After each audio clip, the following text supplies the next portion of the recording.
biggest challenge competing for a championship? The highs and lows. That grind is tough. Just seems like it's a lot of pressure all the time. You're always on edge. Adversity is going to be thrown at you. We will all be tested. You've put so much pressure on yourself as a driver and as a competitor. It really pushes you to be the best you can be. It comes down to being able to raise your game.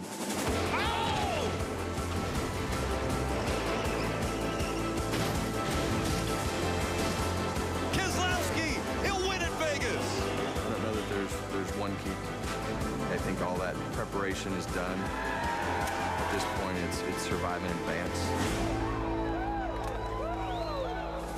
And I like what Kevin Harvick said right there. Survive and advance. That's what they're looking to do. We already know that Keselowski has advanced into the second round because of a win. If you win, you advance. And there are now 15 drivers that are hoping to be able to do that tonight. Let's take a look at the starting grid brought to you by KFC. Up front, Kevin Harvick won the pole. Denny Hamlin, the hometown hero here, will start on the outside of row 1. Well, Rick, and as we go to row 2, you see Truex and Blaney. Look, playoffs. All these drivers, the top 9 drivers in this grid are playoff drivers. That's where I think the pressure comes from. These guys, the top 16 drivers, they've made the playoffs and they continue to run up front. Brad, Eric Jones in row 4. I mean, these guys, it's hard to score points because they all run inside the top 10. And even further back, the guys who have more pressure on them are the guys who are below right now that cut line. Jimmy Johnson will start 21st. Chase Elliott will start all the way back in 18th. So guys like Clint Boyer and Austin Dillon, even further back than that, playoff drivers needing to have a great finish. Well, one driver who is still searching for that first ever win on a short track, Martin Truex Jr., is going to start up in the 3rd position. Let's see if we can dial him up, Jeff. Hey, Martin, this guy's up in the booth. You got a minute to talk? Yeah, I got you guys. We're all wondering, after last week with all the craziness, what kind of race you think we're going to see tonight? I think it's hard to say these days, but with the Roval coming up next week, I'd assume it could be crazy again. We'll just have to wait and see. What makes this race so challenging?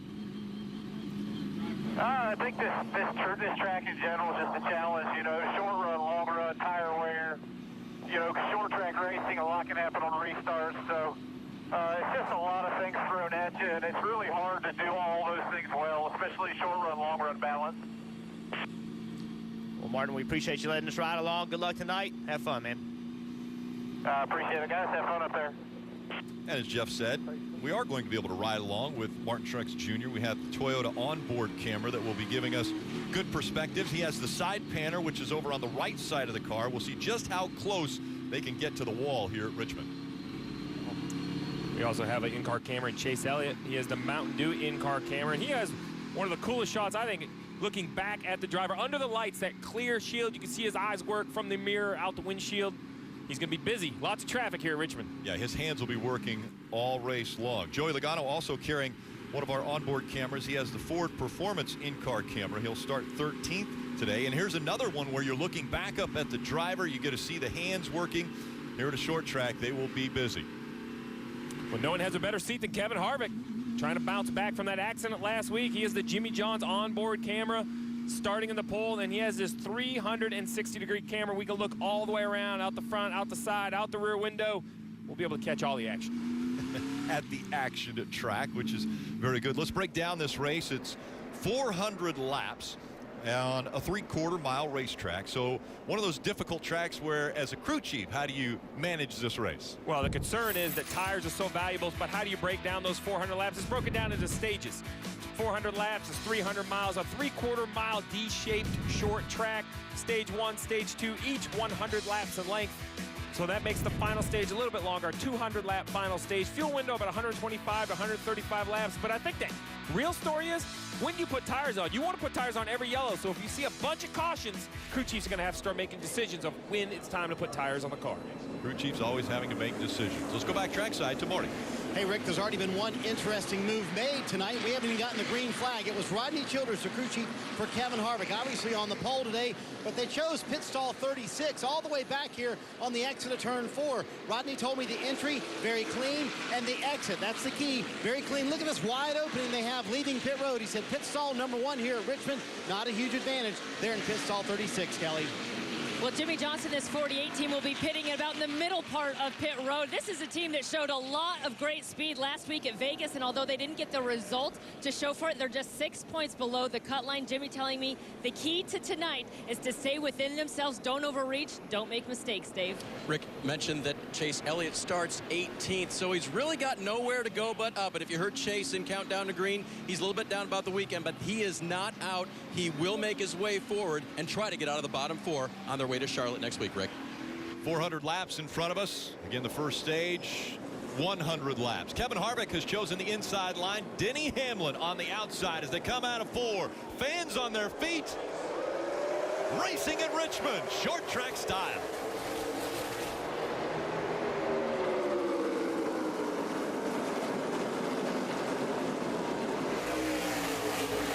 See Denny Hamlin struggling on the outside. Under attack right now for the 41 car. Busch. Just can't hold the car down, can he? Yeah, Denny hadn't been good this weekend. Made some changes on that car in between practices. Missed a lot of time doing it. Interesting to see if they got that car dialed in, but he hasn't been fast so far. It's a track that he loves to run good on. It's kind of a home track to him here in Martinsville.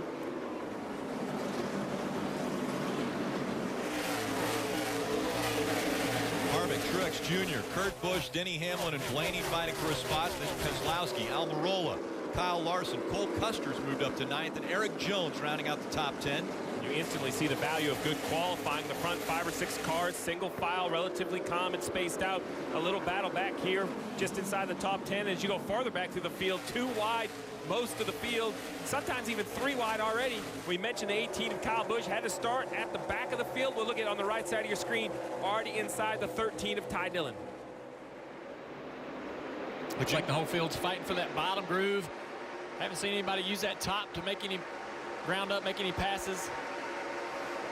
Junior, one of the things we noticed last night with you in the car during the Xfinity Series race was how quickly the brakes started to get warm.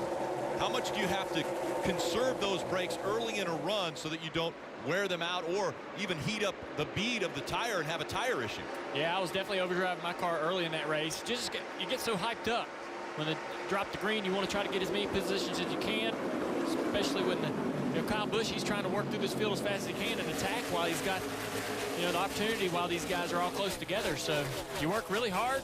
Got to be careful though not to overwork those brakes, because that'll pay off late in the run to be able to save those. Marty. Yeah, Junior, officially, Kyle Busch took the green flag in 39th. I asked Adam Stevens this morning, I said, did you really change the setup because you had to start so far back in the field? You got this experience in the spring, you were able to win. He said, you know what? No, because traffic is such a big deal here at Richmond. And Junior, you experienced it from the lead last night. You're almost always in lap traffic, whether you're up front or in the back. So you've always got to deal with that. They didn't change much on this 18 car to compensate for it. Got to be aggressive while everybody's bunched up here. This will get strung out. We continue this green flag run, so take advantage of these guys all racing side by side. You see Kyle actually been watching Chase Elliott here make a pass on the outside. The 37 car, Chris Buescher. One thing we saw last night in the Xfinity races, some guys that went really early, ran hard on their tires. It hurt them later in the run. They couldn't go as hard as they wanted to. You have to wonder if these guys have that on their mind as well. They got to pick up positions, but they don't want to do it at a cost of killing the tires. Chase Elliott right now, he's not waiting. Battle for the lead. Martin Truex Jr., will he put the bumper to the 4 early in this race? That's the great thing about running on a track like this. It's so wore out. Kind of invites you to rub on each other a little bit, put the bumper to the guy in front of you, because you know he's probably not going to spin out. He's just going to kind of get moved up the track a little bit. And right now, if you're Martin Truex Jr., you're just looking for the weakness of the 4 car. You're trying to find an area where your car is strong and his car is weak to try to take advantage and get this lead. See, he caught him, but now Harvick's getting back away from him just a little bit. Yeah, I wonder if Harvick's sitting up there trying to save his tires, trying to run just hard enough to hold that position. No harder than you need to.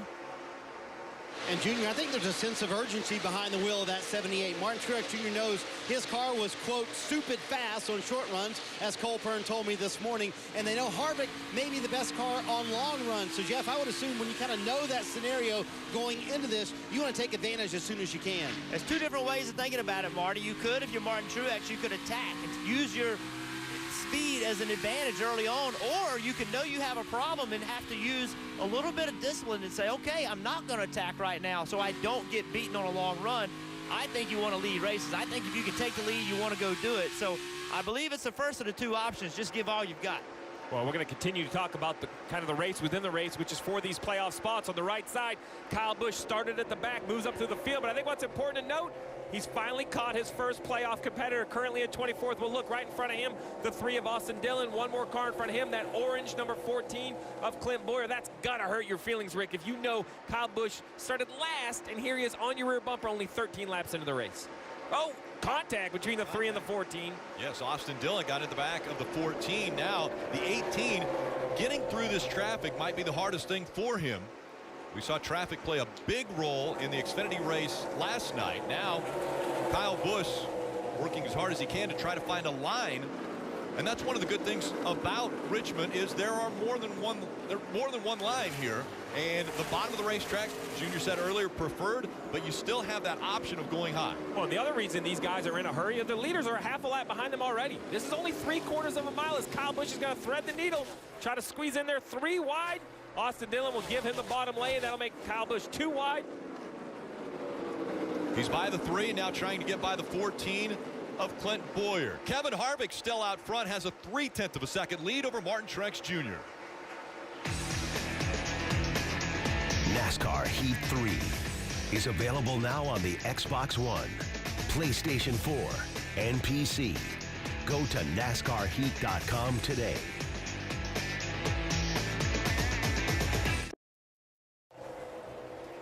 It's Monster Energy Cup Series racing from Richmond Raceway.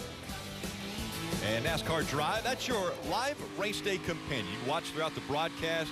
You can even watch multiple camera angles at once. Never miss a lap with NASCAR Drive. Just visit NASCAR.com/drive or download the NASCAR mobile app today. Good race early on right here between these 3 guys. Blaney in 6th. Larson won it right now. Amarola also won that spot. See, Larson jumped up on the outside of Blaney. That outside starting to work. Look at those front rotors glowing on Larson's car. That tells me he's driving hard. He's not saving anything. Definitely trying to work the quarter panel down the straightaway. That 12 car, Larson right around the outside here, rolling kind of tight, not really driving the car too high up the racetrack. Once you get out on the outside of that guy, you can kind of pinch him down.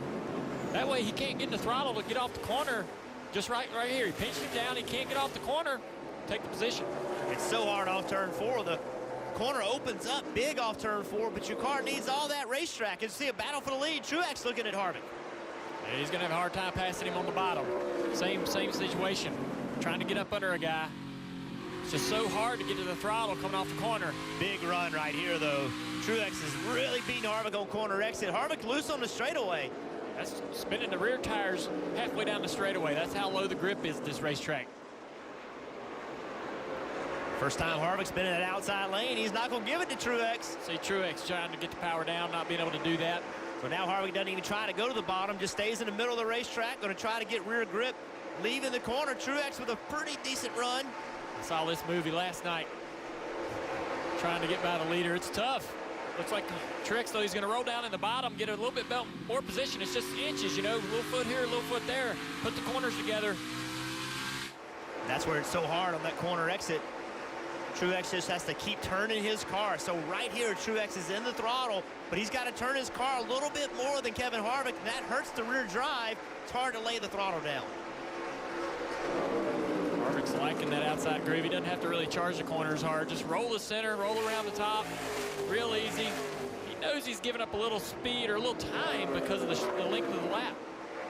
But he knows how hard it is for Truex to be able to pass him. We got the battle for 4th on the right here between Denny Hamlin and Brad Keselowski. Brad, I swear, man, he's gonna put it together tonight. He knows how to run this track and preserve his tires. Roll that bottom easy on those tires all night long. I'm interested to see what the answer from Truex is going to be. He saw Harvick move up to the top or the middle. We'll see what Truex does as his run goes on. You see Hamlin early in the run. He went to the middle. He's still running there. Little concerned about running the middle. just on what it does to the tires. And I think Kevin thinks the same thing. Now Truex has laid the pressure off a little bit, so immediately Harvick back to the bottom, place where he feels like he can save his tires a little bit better. Kelly.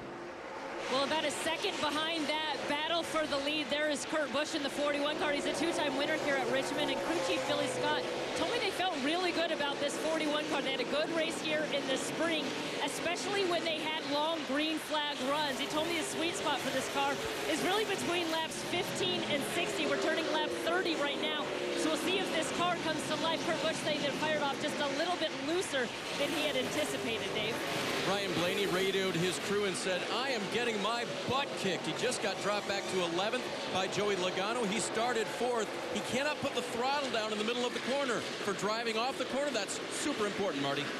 Top 5 lap times for the last handful of laps for Kyle Busch, who's driven from 39th up to the 16th position now. And a moment ago, Adam Stevens, when he reached the top 20, said, hey, these are really good lap times. Let's put it on cruise control for a while. So, Steve, help me translate that from driver to crew chief. What does Adam mean? Well, it's more than just strategy. It's more than just the engineering on the car. The crew chief has to be the head coach. Run the plays, run the day. And what he's telling Kyle Busch is, hey, I like the progress you've made. He can see the whole picture. He can see the whole racetrack. He has timing and scoring. That's a nice way of telling your driver, you've done a nice job, but just conserve. You've got us up inside the top 20. That was our goal. Now just put it on cruise control. Don't make a mistake. You've heard the two drivers talk about how easy it is to burn your tires off. Jeff, if you burn your tires off, it will be a long 100 laps in this first stage. Yeah, remember, he started 32nd here in April and had a pretty good day. He won the race, so he knows how to do this. And another guy having a good race that needs it. Chase Elliott did not have a good race last week. Got in a wreck. Wasn't his fault, but points are points, and that's what he got. So right now, he's climbed 7 positions up the field. Look at him. He's using all the racetrack left side tires on the apron. He's been able to run pretty much anywhere he wants. We've seen him pass guys on the bottom, on the top. It's a good handling car when you can move around and make passes no matter where on the racetrack you want to do that. Great drive up off the corner. Hard to tell, though, how hard he's pushing versus how hard Logano's pushing. Both of them glowing the front rotors. Only 35 laps into this race. That drive off the 9 car has, that corner exit is going to be important all night long. To be so good right now, this guy's got to be loving that. Chase Elliott has moved up to 11th. A lot of brakes already, glowing red. Nearly 1,000 degrees on those brake rotors.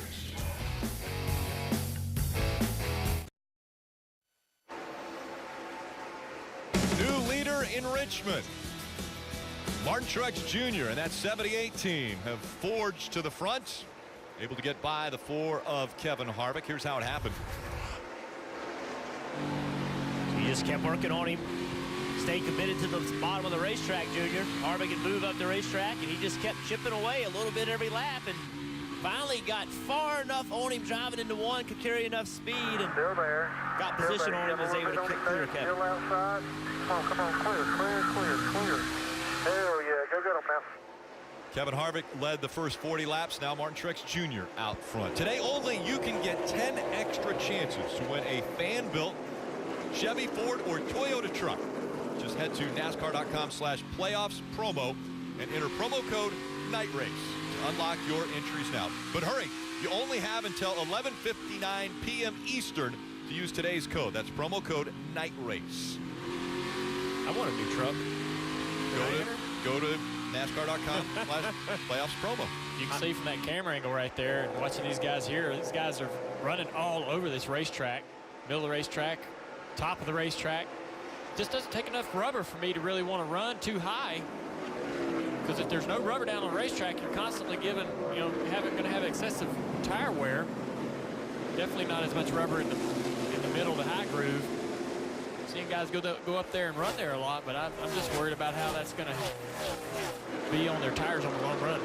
Guys looking for different lines around the racetrack. Steve, you mentioned earlier that fuel's not an issue for these stages. So could someone maybe play a strategy maybe something different than what everyone else is going to do and come early? Would it help you to have fresh tires? So a year ago, I would say no way. I mean, you don't want to lose a lap, probably 2 laps for fresh tires, but Ricky Stenhouse Jr. proved me wrong in the spring. He split us up in the middle. He pitted about the middle of this stage. These guys have already slowed down 1.5 seconds, Dave. So new tires is basically a math game. You come, you put brand new tires on it, you pick up 1.5 seconds, you can easily make up the time you lose by coming to pit road. Steve, Brett Keselowski's going the right direction, trying to get around Kurt Busch now for 3rd position. He started in 7th, and one of the reasons may be because of what he's not doing. He's not riding those brakes hard. He was told a few moments ago, your color looks good compared to those around you. Keep it up.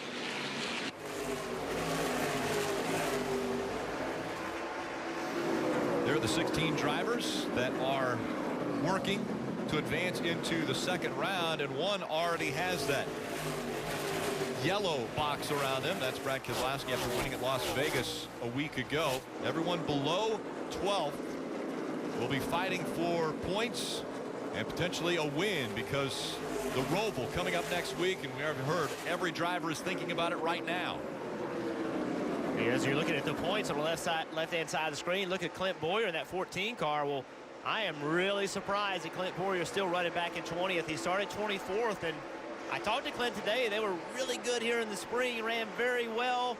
Didn't qualify great. He thought that he had a car good enough, but he wasn't sure. He just didn't have confidence, and he has not gone really anywhere, still running back in 20th. The lowest running guy of everybody in the playoffs right now. And look at this 3 wide. He and Daniel Suarez going at it. These guys are going to have to race hard. They can't mess around. You said it a minute ago, Steve. The leaders are coming. You can get lapped on this racetrack very easy. So Clint Boyer's going to have to get going.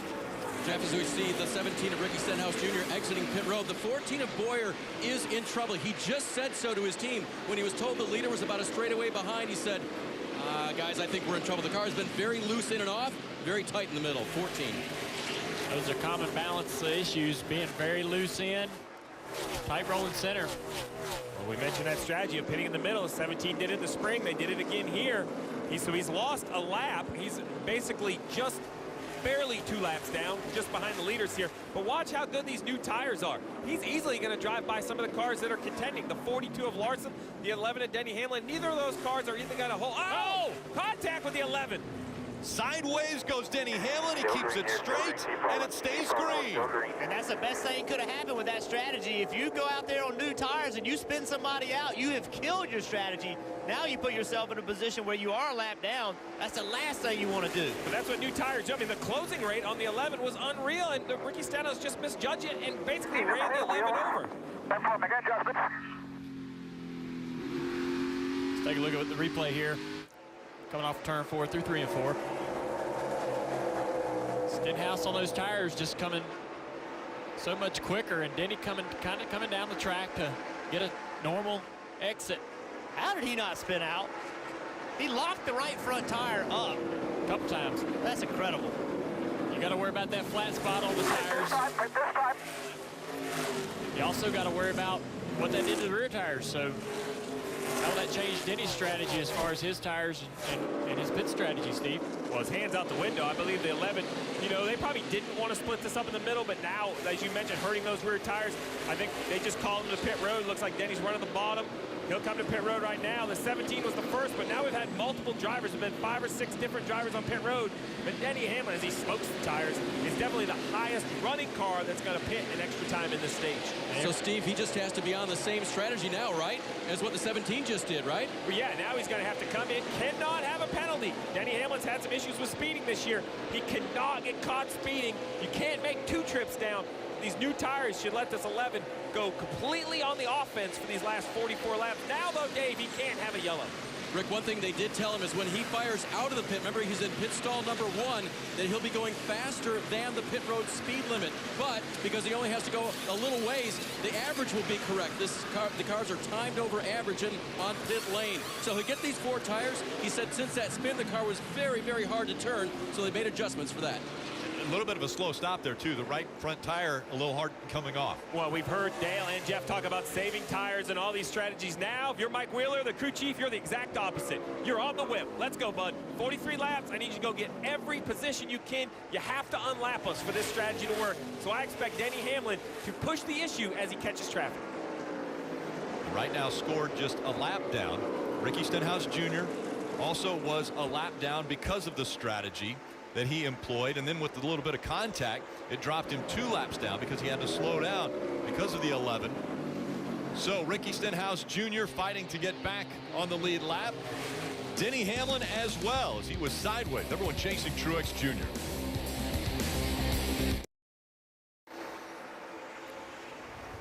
Monster Energy Cup Series racing from Richmond. It's the Federated Auto Parts 400. And for more on what's going to take place during this race and looking forward to the next one in Charlotte, make sure to tune in on Wednesday at 9 a.m. Eastern to the Morning Drive on NASCAR Radio Channel 90. That's NBC Sports on Sirius XM. The Morning Drive with Mike Bagley and Pete Pistone. And this week, Marty Snyder is going to join the crew to talk a little racing about Richmond and looking forward to Charlotte. Again, that's Wednesday, 9 a.m. Eastern. Martin Truex Jr. out front has a half a second lead over Kevin Harvick. Let's go to the driver's booth. Guys, take us around this 3/4 mile track with him. Sure will. You see him trying to handle this lap traffic. These guys on new tires, guys on old tires. He's having to go into this corner very, very shallow. On the old tires, 66 laps on these tires. Watch him trying to 1 dot on the throttle, 2 dots on the throttle, still not full throttle. Only full throttle halfway down the straightaway, then lifting immediately.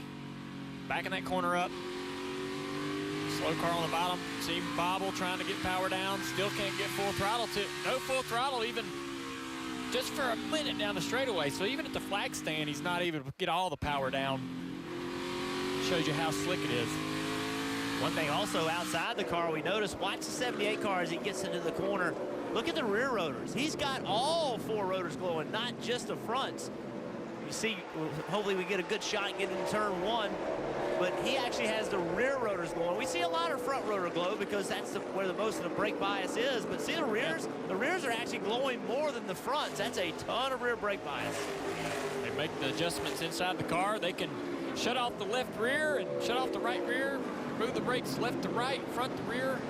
I mean, there's so many adjustments these guys have inside the car now. Marty. Hey guys, Martin Truex Jr. talking about those brakes. He asked the spotter Clayton Hughes a moment ago, how do they look? They said, you know, it looked pretty good compared to some of the guys around you, especially some of the guys coming up through the field. The one stat Martin Truex Jr. doesn't like to talk about, never won at a short track, including after leading 198 laps in this race last year. I asked Cole Pern if that kind of bothered the team. He said, you know what? Not really, because I know the speed we've had here. We've had it in New Hampshire. We've had it in Martinsville. So it doesn't bother me, but we certainly want to check it off the list. He's got some company coming right there behind him. Harvick has closed this gap. Harvick's been kind of, you know, Harvick maybe thought, you know, if you want to go ahead and take the lead, go ahead and take the lead. Get up there and run hard. I'm not willing to run that hard. I'm going to set a pace that's comfortable for me. That pace has brought him back to Martin Truex Jr. And Harvick's also changed his line. It's amazing, Junior, when you have these guys and they can say, hey, I've got a 30-lap run car. My car kind of comes in 30 laps. Well, Rodney Childers saying, hey, about 50, 60 laps into a run, that's when our car gets good. So Kevin Harvick showing that once again. And Truex saying, I need the fronts to work better later in the run. But obviously Kevin Harvick with a very quick car on these old tires, that could be key later in the race. But that's Richmond. Junior, you had that car last night. Long runs, you were outstanding, but it came down to a short run race. That's the challenge of being a crew chief here. Are we going to run 100 laps to finish this race? Or are we going to have cautions, and is it going to be 5-lap sprints? And that is a different setup. Yeah, the thing that we won't know is who has the short run car, because nobody's going to really try to push it all night long until those last few laps. Those guys know that they need to save some tire. They don't know if we're going to, you know, could have a very long green flag run. So we're not going to see who really has that short run speed until the end, just like last night. One thing we know after last week's race, Kevin Harvick was not happy. He was very upset. Opening round of the playoffs, had a bad race. He was expressed how upset he was, and here he is, racing Martin Truex Jr., the guy, one of the guys that he's probably going to have to beat to win this championship. And I think that makes it harder to have discipline. I think that emotion makes it harder to say, okay, I need to back off just a little bit right now. I can't push 100% all the time, but Kevin Harvick has proven he knows how to rebound. When things go bad, he's shown us over and over and over he can come back and make good things happen.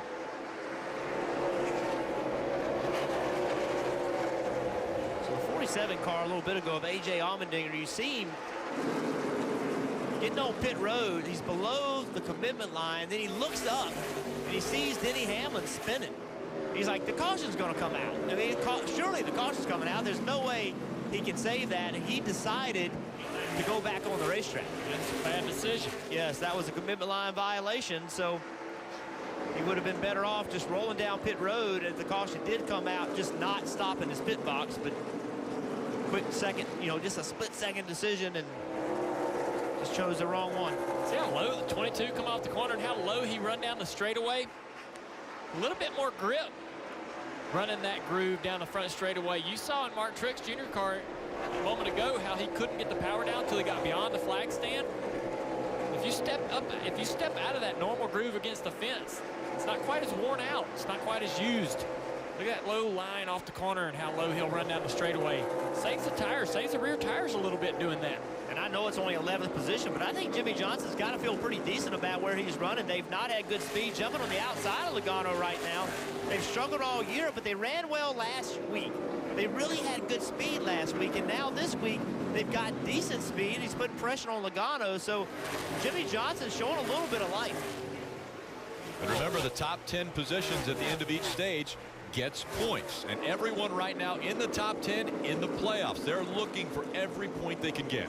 Well, Rick, you mentioned points and stage points. The 11 of Denny Hamlin, we saw he came to pit road under green after that contact with the 17. He's worked himself to the last car, or excuse me, the first car one lap down. He's only, though, about 5 cars behind the leaders. I think he's going to easily unlap himself, but you mentioned it. What he's not going to do, end up in the top 10, so he's not going to find those stage points. But look at this, 4 miles an hour faster. I mean, he is coming through traffic, Dave. It's impressive. Steve, I know the new tires are helping a lot, but when I talked to Mike Wheeler, his crew chief, this morning about Denny and his racing, he said sometimes this driver needs adversity to get up on the wheel. Yeah, he's won before, and he's won here at Richmond, but if something goes bad in the night, you watch the 11. That'll give us speed. So with the tires and with something bad that happened early, Denny's rolling. He's rolling, and this is what Mike Wheeler wants to see. Get by that 78, get us back on the lead lap. One more car to go before he unlaps himself as we go NASCAR nonstop. The demands are greater. The expectations higher. The jobs tougher. The world moves faster. So we made your truck even more capable with legendary Hemi power. No wonder more people are switching to Ram than ever before. During Ram Power Days, get an average $10,433 in total values on select all-new 2019 Ram 1500 models in dealer stock. $299 for a Car Hop Classic. What a steal. Steal? That's a heist. Put this on. Disguise. I don't think I can eat in this. It's all part of the plan, my friend. Get a quarter-pound double cheeseburger or a Slinger Plus Tots for $2.99. Try it today.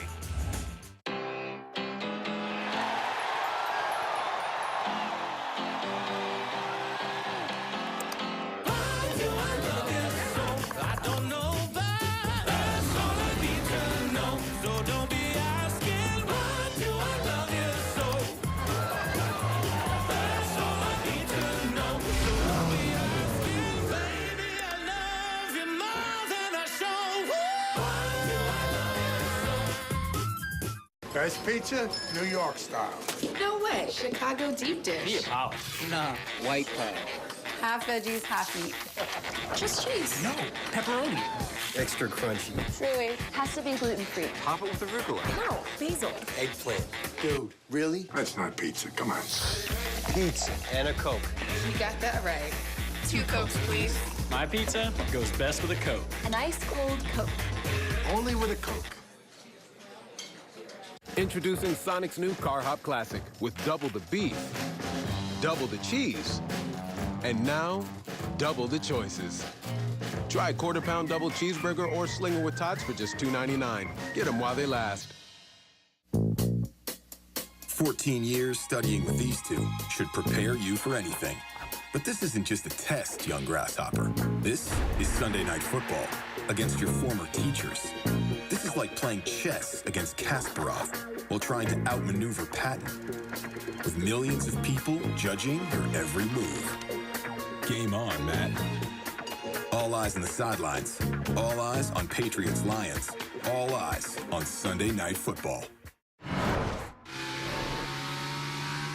And the NHL will drop the puck on a new season October 3rd, and it all starts with a Wednesday night hockey doubleheader. First, Washington Capitals raise their first Stanley Cup banner before hosting the Boston Bruins. Then California rivals face off when the Anaheim Ducks visit the San Jose Sharks. Can't wait to hear Doc Emmerich's voice. That's Wednesday night hockey beginning October 3rd on NBCSN. Chase Elliott has made his way up into the 5th position. Still up front, Martin Truex Jr. working through traffic as there's just 12 laps to go in stage 1.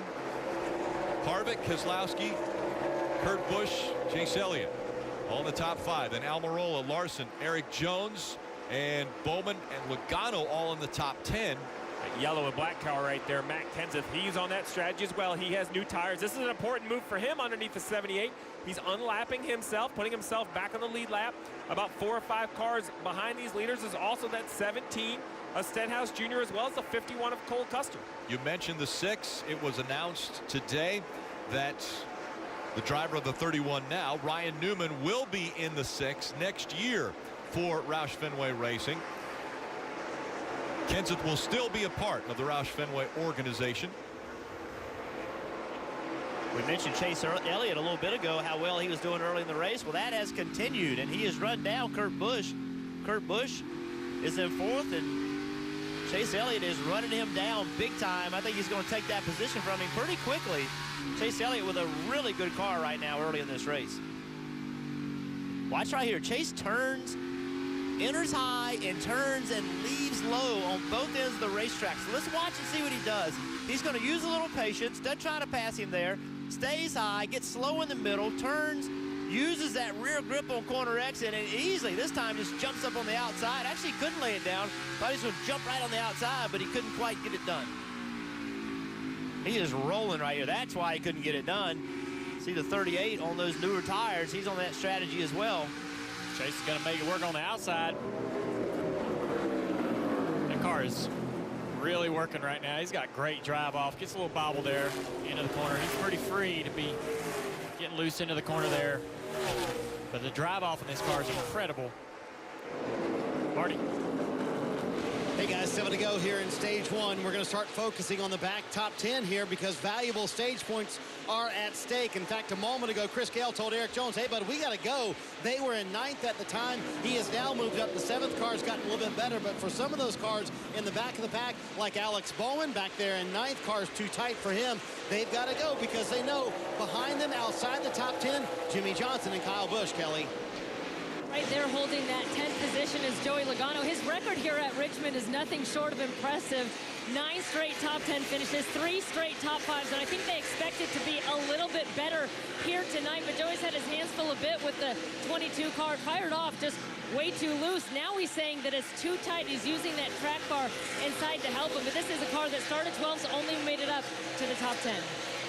And here we are with Denny Hamlin. You talked about, Steve, the strategy that they used, and we were thinking maybe get up to 15th or so, but right now he's all the way to 13th, and Kyle Busch, his teammate, is directly in front of him. So quite possibly this strategy that this team used, maybe he could drive this thing into the top 10. Jeff, if he passes the 22 for the 10th position and somehow scores a stage point, I'm impressed. New tires or not, to work through traffic like Denny Hamlin has, it's impressive. Got a quarter straightaway to get to the 22 for that point. And the laps continue to wind down. Coming up on 3 laps to go. And there are the top 3. Maybe the new big 3. Truex Jr., Harvick, and Keselowski. As hot as Brad Keselowski has been, winning the last 3 races. I'm telling you, he's on it tonight. He's drove up here and caught these guys. Really methodical laps. Very easy and smooth. Keeping the rear tires on that car. I don't think that Brad's got loose yet off the corner. Hadn't seen him put a tire wrong yet. 2 to go. I think Brad's strategy right here, if he possibly could win this stage, that would take that away from somebody else he's got to compete for the championship with. It's going to be hard to do to get by both of these guys, but that would be huge for Brad. That 1 playoff point, so valuable. Oh. And up the racetrack, almost gets into the side of the 66. Man, I thought he had a right front tire going down. That was So he went from trying to win a stage to saying, okay, I need to finish this. I need to finish. It's all good. I thought he was going to hit the wall. Just make sure to get those valuable points. Even though he has locked himself into round 2, everyone else fighting for the points and playoff points. And now the 78, Martin Truex Jr. is going to win stage 1. For the 9th time this year, stage winner, MPJ. Mentioned the battle between the 11 and Denny Hamlin, the 22 and Joey Logano. There you go, Burton. Denny Hamlin's going to drive all the way back into the top 10 with pitting in the middle of the stage. It's not a stage win, but that has to be a moral victory. 1 point. It's 1 more point than he thought he was going to have. And remember that 2 points. strategy. The 9th. Excuse me, 2 points. That strategy was pressed upon him because Ricky Stenhouse Jr. almost spun him out. Once again, Martin Truex Jr. winning a stage now at the short track here at Richmond.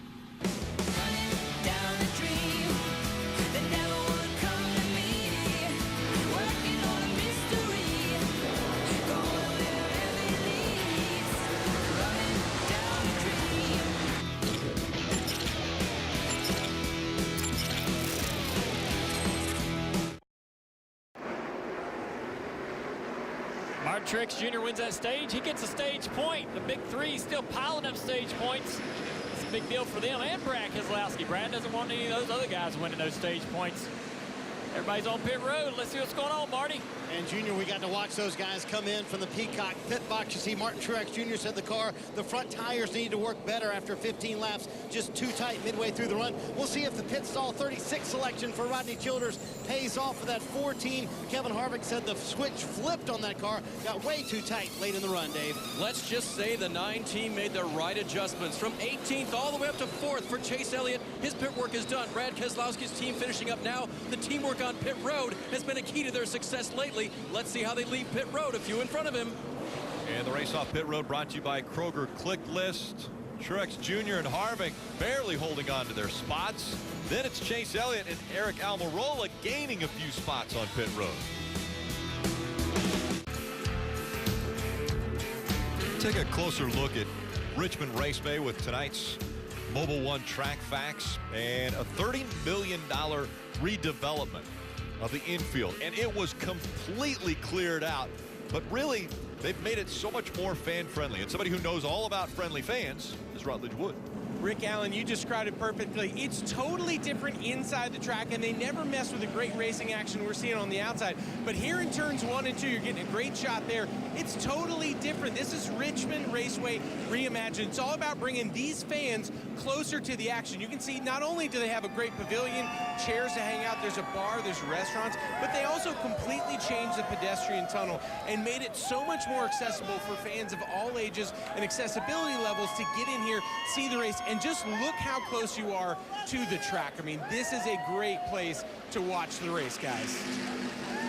Marty. Hey, Rick, Eric Jones coming on pit road for a 3rd time. They had the pit stop. Then they had a penalty because they did not get the wedge wrench out of the window. It actually landed back on the deck lid. Here's the replay of what happened when they were on pit road. They came out. They removed the wedge wrench, which was sitting on the deck lid. But because it was a stop-and-go penalty, Steve, they couldn't make the adjustment because they missed it the first time around. So they had to come in a 3rd time and make the adjustment they wanted to make the first time. Well, it wasn't just the 20. The 48 also had a penalty speeding on pit road. So just making the night a little tougher for the 48. And 48 was running 12th, having a good day, and Eric Jones was running 7th. So they both have a lot of work to do to get back where they were. Almost 300 laps still to go as the field approaches the Geico restart zone. Martin Truex Jr. rockets away from the field on this restart. Big move by Kurt Busch down on the inside of Chase Elliott down into turn 1, 3 wide. On the restarts into turn 1, usually ends in tears. Those guys make it work, though. Kurt Wisely backs off there. Alex Bowman showing his strength. Working it outside of Joey Logano.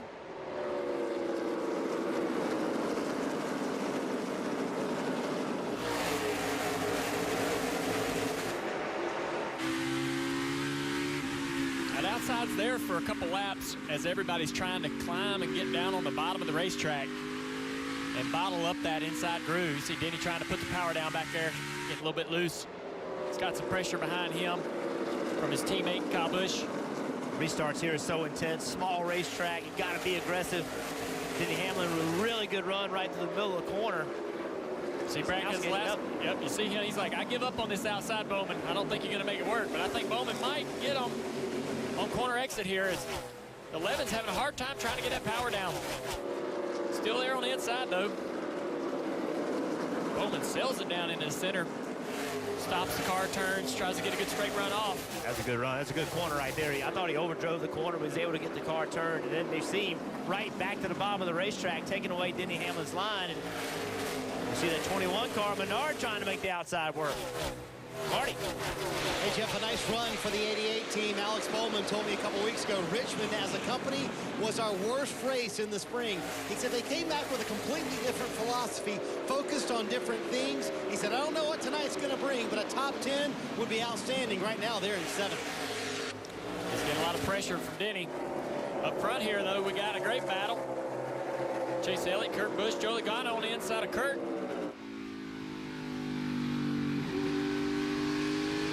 Quarter race for Joey Logano and that team. They ran so well here in the spring. Won the two stages. Ended up falling apart later in the race, but they ran so well and they were so good on long runs. You hate to come back to a place and not run as well later in the year. Interesting to see how Chase Elliott's car fares on this run compared to the first run. He flew through the field on that first set of tires. This track's changed quite a bit.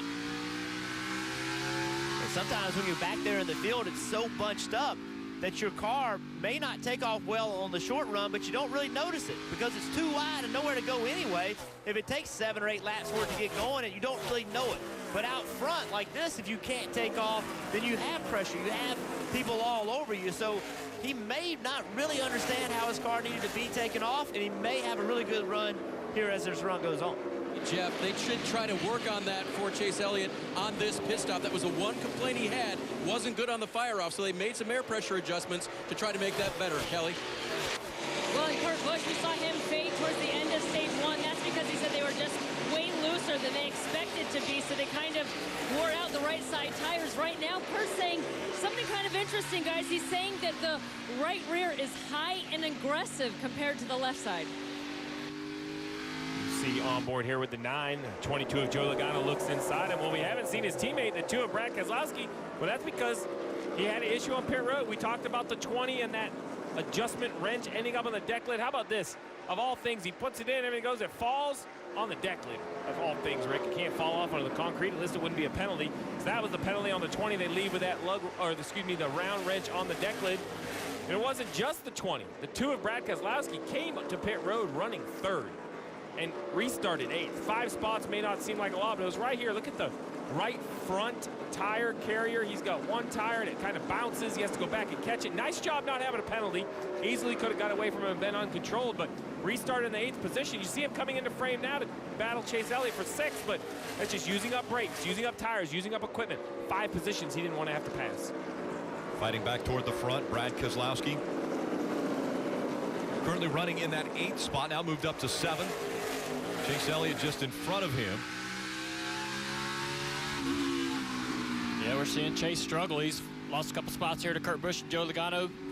Under heavy pressure from Keselowski. Kesey going around the outside here. He's going to take that position. Chase said his car didn't fire off. Doesn't seem like it's cycling toward the good as he's going to be feeling the pressure from Bowman here in a couple more corners. Man, he was so fast that first run. Dave. On Tuesday, when they may normally celebrate a victory at the 2 shop, instead it was a celebration for Roger Penske. The 500th win achieved over major motorsports for Penske since 1966 was celebrated. It wasn't about the 2 car, it was about Roger. He came to the shop. Everyone who was there came out. They had a huge toast and thanked the man that got this whole thing rolling way back in the 60s. Just behind him, the 9 of Chase Elliott. We saw a completely different attitude out of Chase Elliott a year ago on a short track when the 11 of Denny Hamlin got into the back of him, put him into the wall. All of a sudden, Chase Elliott became a different person. He was aggressive. He was very obviously disappointed in the way he was raced. Well, now, look who's coming up behind him. The 11 of Denny Hamlin getting close again as Chase Elliott falling back toward Denny Hamlin as Hamlin trying to force his way back up toward the front here at Richmond. You talk about up front. Well, how about Eric Almirola? We haven't talked about Eric very much. He entered this race 9th in points, needing a solid race. Well, Eric Almirola right now in 3rd place, showing a lot of strength. Could this be the night Eric Almirola gets that win?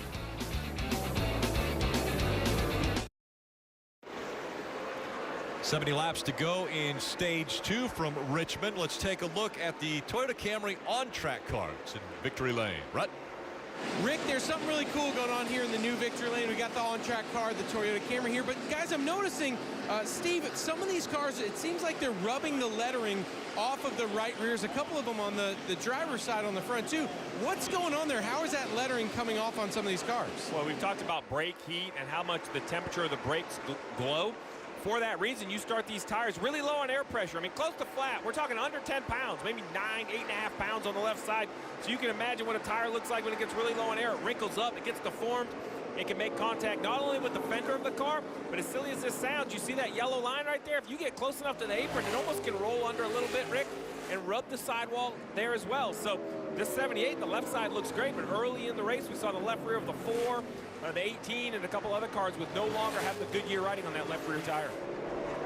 Interesting, Martin Truex Jr. and Kevin Harvick during the first stage really didn't separate themselves more than about 5/10 of a second.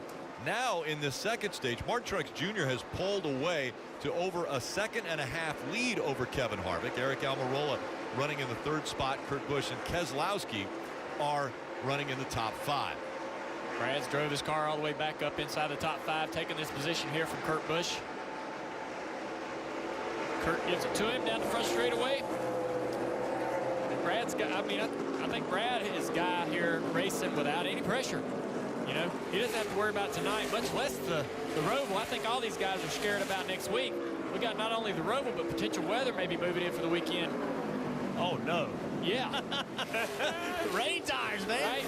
So, yeah, so he'd be pulling for that. He'd be like, yeah, let's do it. But why not? What I like about Keselowski is, I mean, really, did any of us think that Brad Keselowski could be a favorite to win this championship going into the playoffs? I didn't. And, you know, 3 in a row, and now really is showing winning speed here tonight as well. So if he can win 4 in a row, see Chase Elliott and Joey Logano going at it. If he can win 4 in a row, that's going to get some attention. Right now, everybody can say, well, he didn't have the best car and all those kind of things, but you see this battle right here is great. But if he could go and win this race with speed, that's going to change people's mindsets. You're right. Chase's car, he talked about it not firing off. Starting to roll around that bottom now. He's changed that line around a little bit. He had that high entry and then cutting down and making that straight run on the corner exit. And I think what's difficult for that team right now, we heard the report. I believe Marty told us that they made an air pressure adjustment to try to make it fire off better. It didn't work. It did not fire off. So do you dare go another way? This car has good long run speed. You try to make it take off better. You just keep going early in this race. But I think you got to find something. Too many races here, we see short runs to end the race. And I think you got to know what's going to make your car fire off. With what we saw last night and what we usually see in most of these races, you're going to need a car that can run really good for at least 20 or 30 laps. If you need to pull the trigger, you need to have that confidence the car can do it. And I don't think the Chase has that right now. So they definitely need to try to find that short run speed. Check out the points on the left-hand side of the screen. We'll look down there in 12th. Austin Dillon, a guy that we don't think about being a very good short track racer, doesn't have a very good record on short tracks, but right now, Austin Dillon having a solid night. And really, I think a solid night's good enough for these guys. If they can finish top 10, 7th, 8th, 9th, 10th, that could be good enough. So, Kelly, right now, Austin Dillon having a solid night. Yeah, talking to this team, they were certainly optimistic ahead of this race. He qualified 28th, but they said we just missed it in qualifying.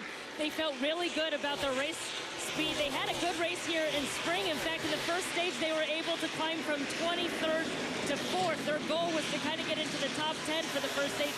Didn't quite make that, but he set himself up now to go from some of those stage points here in stage 2.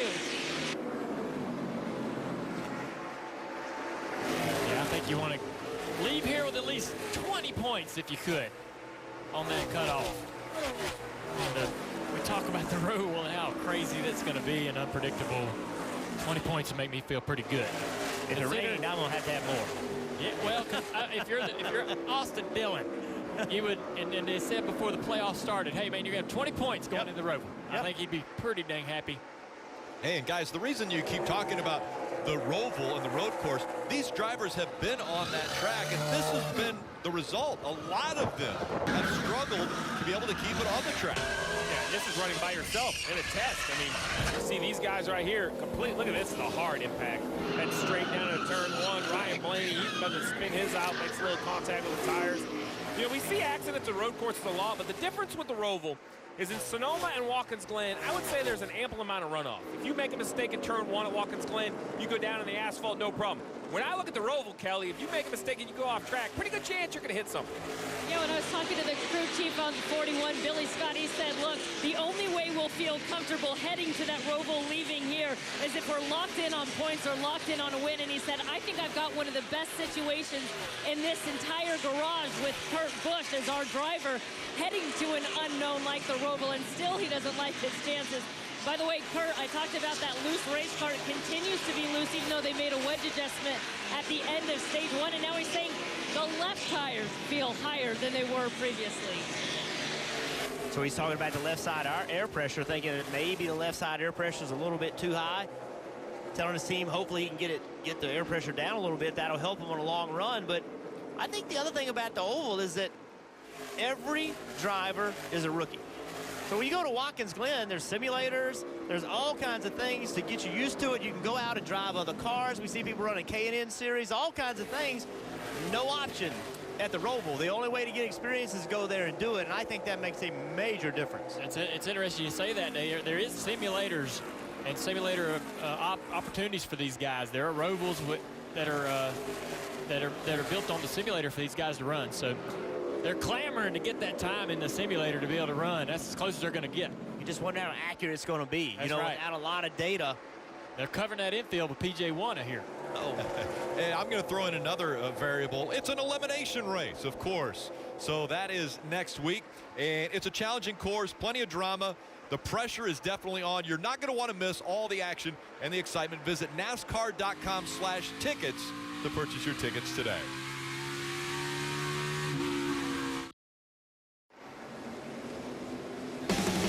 You're watching Monster Energy Cup Series racing from Richmond Raceway.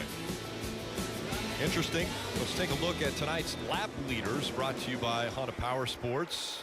And Martin Truex Jr., who I'm going to remind you has not won on a short track, and I'm sure he doesn't like to hear that over and over and over, but he has led 113 laps already. Kevin Harvick, Brad Keselowski, both in the playoffs, 40 and 1 respectively as far as laps led. But look at what Martin Truex Jr. has done here at this track. Even though he hasn't won, look at the laps that he's led. 193 back in 2016, 198 last year, 121 in the spring here this year. So Martin Truex Jr. out front and already has led 114 laps in this race and counting. Now it's time to, we were going to go through the field, but we are not now because the 22 has come to pit road. Joey Logano on pit road. It's that time of the stage, about halfway through. We saw some drivers break this strategy up. In the first stage, Ricky Stenhouse Jr. has already made a pit stop, so he's on that strategy again. Kelly, now we see the 22 in this pit box. Exactly, and this is something that we talked about with some of the race teams. There is the opportunity to split this stage up and try to gain some track position. Obviously, that was the call here for the 22, so they gave Joey Logano 4 fresh Goodyear tires and topped him off with Sunoco fuel. Well, this is a big move. We talk about it in the playoffs. What are you going to do? The 22 of Joey Logano says, you know what, that worked for Ricky Stenhouse Jr. I saw Denny Hamlin pass me at the end of the stage. I'm going to gamble. Clint Boyer, who's having just an awful night for him at a short track. Dave, he's now on pit road. Barely stayed on the lead lap last time. They told him for the final 25 laps, you got to run with your tongue hanging out. He did that, but he's in the same position now. Also, Ryan Blaney's on pit road in the 12. That car has been loose. It was way tight in the first run, so they found the switch. It's just been flipped too far. I'm going to tell you what, Rick. It's one thing for Ricky Stenhouse Jr., Brian Patty say, hey, this is our best strategy. For Clint Boyer, for Ryan Blaney, for Joey Logano to call your car on pit road, to give a caution right now. These guys are laps down. They're definitely going to lose points in this stage. This is a huge call from on top of the pit box. This takes guts. This forced me to the TV booth. I mean, this is too much. This is too much. A decision like this is huge. Will it pay off? That's the question. Well, they got to have it go green, right? It has to go green. And now the question is, Clint Boyer, do it. Show me how good this car can be. You have 50-lap fresher tires. The closing rate's going to be huge. You're going to have to work through traffic. It doesn't matter just how fast you are. Drivers, what's it like when you're a second faster than the field, picking and choosing as you work through traffic? It's awesome, man. It's so much fun. But listen, they know what's going on too. They understand that if a caution comes out, they could be in major trouble. So it's a lot of fun. It's just great passing everybody like that, but they are aware of the danger of a caution coming out. And somebody that's been benefited by this and moving up the charts by these guys pitting is Jimmy Johnson. However, he has still run Kyle Larson down. He just passed Ryan Newman. Really strong recovery from Jimmy Johnson after that penalty. Some strength, once again, we're seeing from Jimmy Johnson. Yeah, and Jeff, that speeding penalty on pit road was the exact type of thing that Jimmy Johnson told me pre-race they couldn't do. He said, we've got to stop making mistakes. I have to stop making them on track. Ted has to be right with his pit calls. Well, this team has certainly made a great recovery. Jimmy has had a car that at times has been a little bit too loose, but his latest report is that the 48 car's got a little bit tight. Well, I talked about the call that the crew chiefs make. The drivers also have done a nice job. This is Chris Buescher. This pit road entry can be very, very difficult. Look, he tries to get on. He drives over the pit box, so he has to abort. He can't come to pit road. It'll be a penalty. He goes back on the racetrack, pits the next time by, but gave up all that time, right? Slowed down to try to make it. Last lap on the track, Jimmy Johnson was the fastest car out there. He just took 10th position from Kyle Larson to get in position to gain some points, gain some extra points at the end of the stage. Next person in front of him is Kyle Busch. About a second, 2/10 ahead. Both those guys are pretty quick right now. There goes those new tires, Chris Buescher. Well, Logano is running 18th, again, scored a lap down. Paul Menard also had come to pit road. Ricky Stenhouse Jr. on the same strategy. Blaney and Boyer all trying that same strategy. McMurray coming around lap 152 to 156, giving them an opportunity to have fresher tires, but do they have enough track time now to get up into the top 10 to make it pay off? Well, it's going to be tough. 35 to go. Joey Logano's still a lap down. Here's the problem. We talk about traffic with Denny Hamlin. He's trying to do his best, but he just can't pull over. You got to go 3 wide. Joey Logano on the top of the racetrack.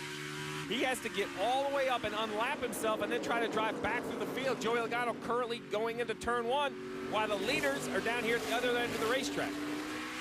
We saw Denny use this strategy in the first round, Steve, but he's not using it this round. Was it just too hard on his crew chief's heart that first time? It was for mine, so I know it had to be for his. Right, you tried to do it twice. So look, you're talking about Joey Logano and how much ground he's got to make up to get back in the lead lap. Well, this is it. Martin Truex Jr. coming off turn 4. Okay, so let's go all the way around the racetrack. Here's Joey Logano. He has well over half a racetrack to go just to get himself back in the lead lap. Now, he's got way faster race cars because he has the fresher tires. But, Rick, long way to go. And a lot of traffic to get through. Martin Truex Jr., winner stage 1, still out front in stage 2.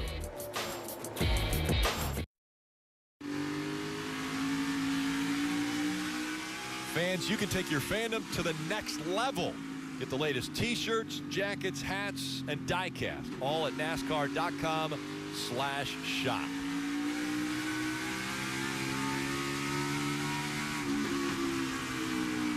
And we teased it earlier. Let's give it a try now. Let's go through the field. Brought to you by Honda Power Sports. We start with Martin Truex Jr. and Marty. This time with feeling, Rick, and Martin Truex Jr. certainly put some feeling into the race tonight. 133 laps led. I asked Cole Pearn, obviously this team shutting down at the end of the year, if it made a difference that the announcement was made a couple weeks before the playoffs. He said, absolutely. It allowed us to get over the shock, even though we knew it was coming, and focus on the playoffs. They have done that. Almost won last week at Vegas, right now leading here at Richmond. Martin Truex Jr. Kevin Harvick right behind him.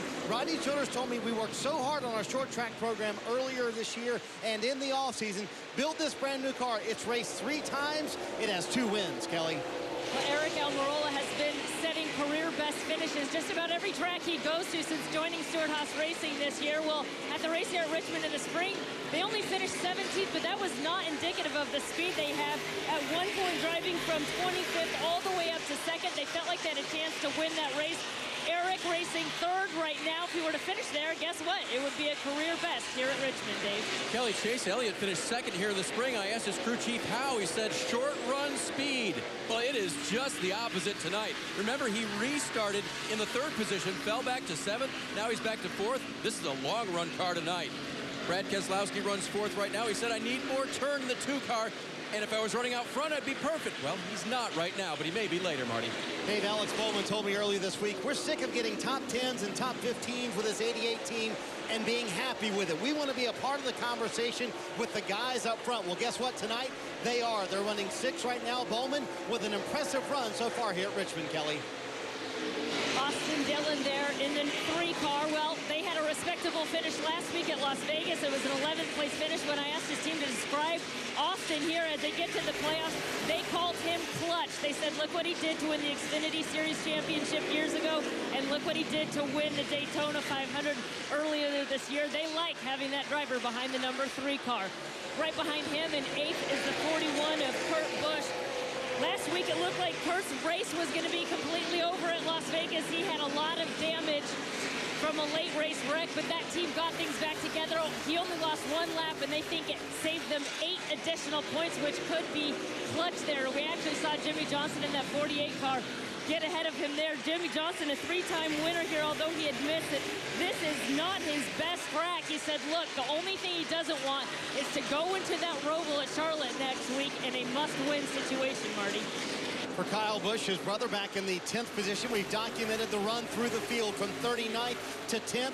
And that is where it is absolutely stopped for Kyle Busch. Said the car sideways loose everywhere around the racetrack, and the brakes are chattering as well. Just not the feel the 18 team is used to here at Richmond, Kelly. Kyle Larson won this race a year ago, but he told me, I don't know what is it about Richmond. I've just always struggled here. He said, it seems like I've always run about 14th, and he told me that he expects to run about 14th again here tonight. He said, I hope to be pleasantly surprised. Well, right now, he's running 11th, Dave. Denny Hamlin's team came in fairly optimistic this evening after a second-place qualifying effort and a long run that thought they proved that they had a lot of speed in the car. But after the early race near spin, the car hasn't been the same. And right now he's reporting it's loose on entry, snug in the center, really loose off, Marty, like we've heard a lot here. Indeed, Dave. The playoff driver who might be in the most trouble, Eric Jones in the Craftsman Toyota. Remember, we talked about the problem on pit road, a mistake on pit road that led to a penalty, and then a miscommunication that led to another stop to make an adjustment. Right now, wheel hop and brake shake in that 20 car, Kelly. He said, I'm doing all I can.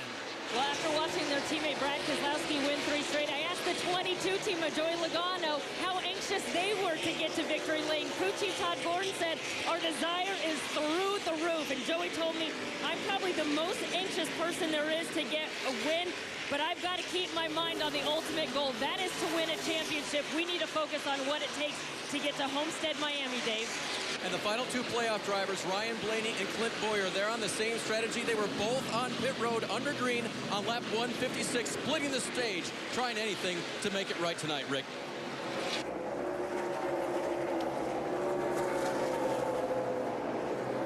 And Clint Boyer back there at 21st as we go NASCAR nonstop from Richmond.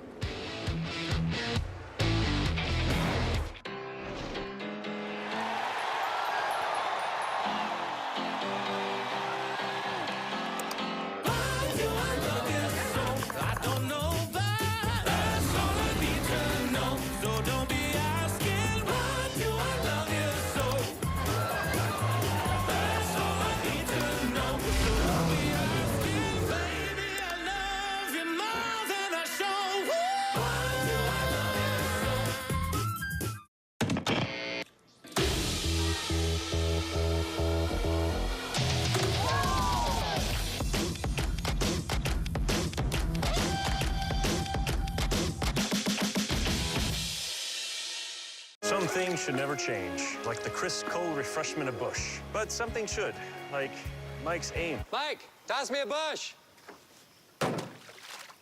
Wow. Good effort.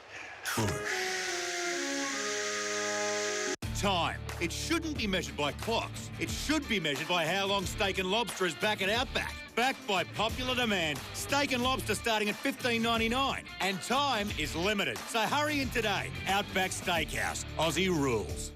Tag.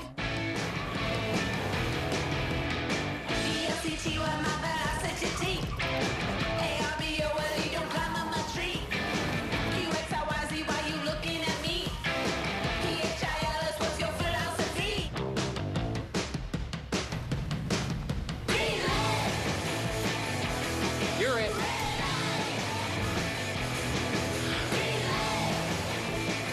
Toyota, let's go places.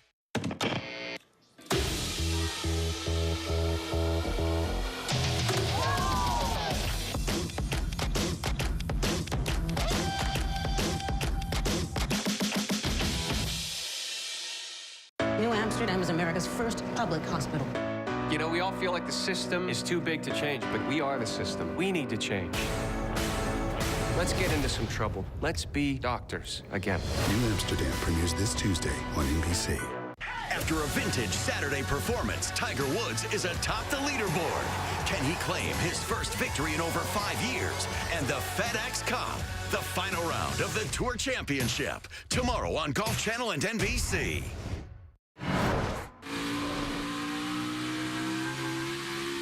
Monster Energy Cup Series racing from Richmond. It's the Federated Auto Parts 400. Martin Truex Jr. still up front. The big stories, though, as just 8 laps to go in stage 2. Joey Logano, big story. We're trying to figure out where is he going to end up after trying the strategy of coming to pit road in the middle of that stage. Well, first thing, mission accomplished. He passed the 78 of Martin Truex Jr. to get back on the lead lap. Now, even though he shows him in 16th, he has the best tires, and really all the way up to Kyle Larson in 10th is kind of right in front of him on the same straightaway. He just hasn't seemed to get through traffic quite as fast as Denny Hamlin did earlier. I don't think he's going to have quite the same run that he had, but you look to the left, the points, he's plus 24 currently, got to pass the 20. That's for position Eric Jones. Eric Jones is just trying to stay on the lead lap. I think that's a concern as well. This 20 trying to stay in front of the 78. One of the other stories, the 48 of Jimmy Johnson. How would he rebound? And he's in the top 10, running in the 8th position. For that speeding penalty, that's a great recovery. Yeah, guys, two people on the same strategy that you were talking about. Joey Logano, the 12 of Blaney. He's working hard and trying to get himself a lap back in the lead lap with Truex, and also right behind him, the 14 of Boyer. They're both on newer tires trying to get to Truex. Can they get there? There's Truex. They need to get there in 4 laps to unlap themselves. I think one of the other big surprises that I'm seeing in this race, this is short track racing, and there has only been one caution, and that was for the end of the stage. They have almost gone 200 laps with no incident on the track between drivers. Now, Ricky Stenhouse Jr. almost spun Denny Hamlin, but they were able to recover from that. So, Rick, in the spring race here, no cautions in the first 2 stages and 4 in the last stage. So, don't get too comfortable over there. So you're saying the possibility exists that it could pick up as far as action at the action track. All right, you mentioned it, Jeff. This 12, they got to go, right? They got to get their lap back. Coming to 3 laps to go right there. The 12's watching the 21. He's hoping that Paul Menard can at least get by the leader. If he can't get to Martin Truex Jr., he at least wants to try to get that lucky dog. And that orange car back behind the 4 of Kevin Harvick, that orange car of Clint Boyer. It was a bold strategy call to come and get fresh tires, but you got to get back on the lead lap. Will he do it? It's got to be close with only 2 to go, guys. And if he can't, he's pulling hard for Blaney to get by him. That way he would be the first car 1 lap down. So maybe he can't get there, but it'd be huge for him and his team if at least Blaney gets him. I think Blaney's going to get him. It's going to be close on Boyer. Coming up on 1 lap to go in stage 2. Logano has made his way up to 11th, trying to get into the top 10. Now 1 lap to go. Blaney has been able to get in front of Martin Truex Jr. and unlap himself. Here comes Boyer trying to unlap himself also. About a half a lap to go. The 14 trying to get in front of that 78. And Martin Truex Jr. will sweep the stages. He wins stage number 2. Kevin Harvick, Eric Eric Almirola finishing third. Joey Logano has got by Kyle Busch. I think he's going to score stage points as well, so that's twice. Can Logano get the 42, though? Right in front of him. Those fresh tires, not quite to the 42. But he's still got back at the top 10. About 2 car lengths back, so Joey Logano will gain a point for finishing in the top 10. And again, points so valuable, knowing that the road course at Charlotte coming up. But it's all Martin Truex Jr. here at the short track. And now all the pressure back on the crew members as the team's coming to them. Marty. Rick, this is going to be cool. The Peacock pit box right at the entrance of pit road here at Richmond. We're going to watch the leaders come right on here. You see Martin Truex Jr. and Kevin Harvick hitting pit road for Martin Truex Jr. He said, we just need more center turn. The car can be better, just goes away too quick. And air pressure adjustment for that 78 car. For Kevin Harvick, a little bit further up pit road, he said, we need more rear grip on exit. We were worse there. The center still not right for that 4 car. Right side air pressure adjustment and wedge as well, Kelly. Eric Almirola on that 10-car pits from the 3rd position. He was pretty happy with the car. He said it takes off great. He's just having trouble keeping pace with the leaders, but they're going to leave it alone. No changes, Dave.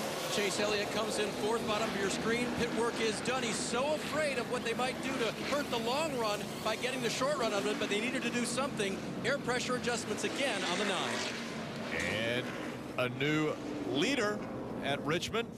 Chase Elliott picks up 3 spots. And we're hearing an uncontrolled tire. All right, so let's remember, the rule is you got to be within uncontrolled tire. The tire has to be within arm's reach of a pit crew member on the right half of the pit box. Let's take a look. Tires come off. We got 2 tires on the right side. The tire changer leaves. Boom. Oh, he knows. He looks back. Too late. He's left the tire. That tire is uncontrolled as it sits there. Big penalty for the dominant car here at Richmond.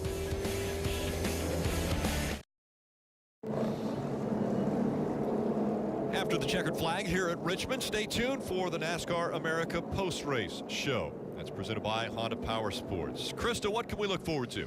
Well, here's the thing, Rick. We have never done a post-race show like the one we're going to do tonight, because here at the new Reimagine Richmond, the post-race show has never been where it's going to be. Victory Lane has been moved. It's closer to turn 1. That is where we'll be.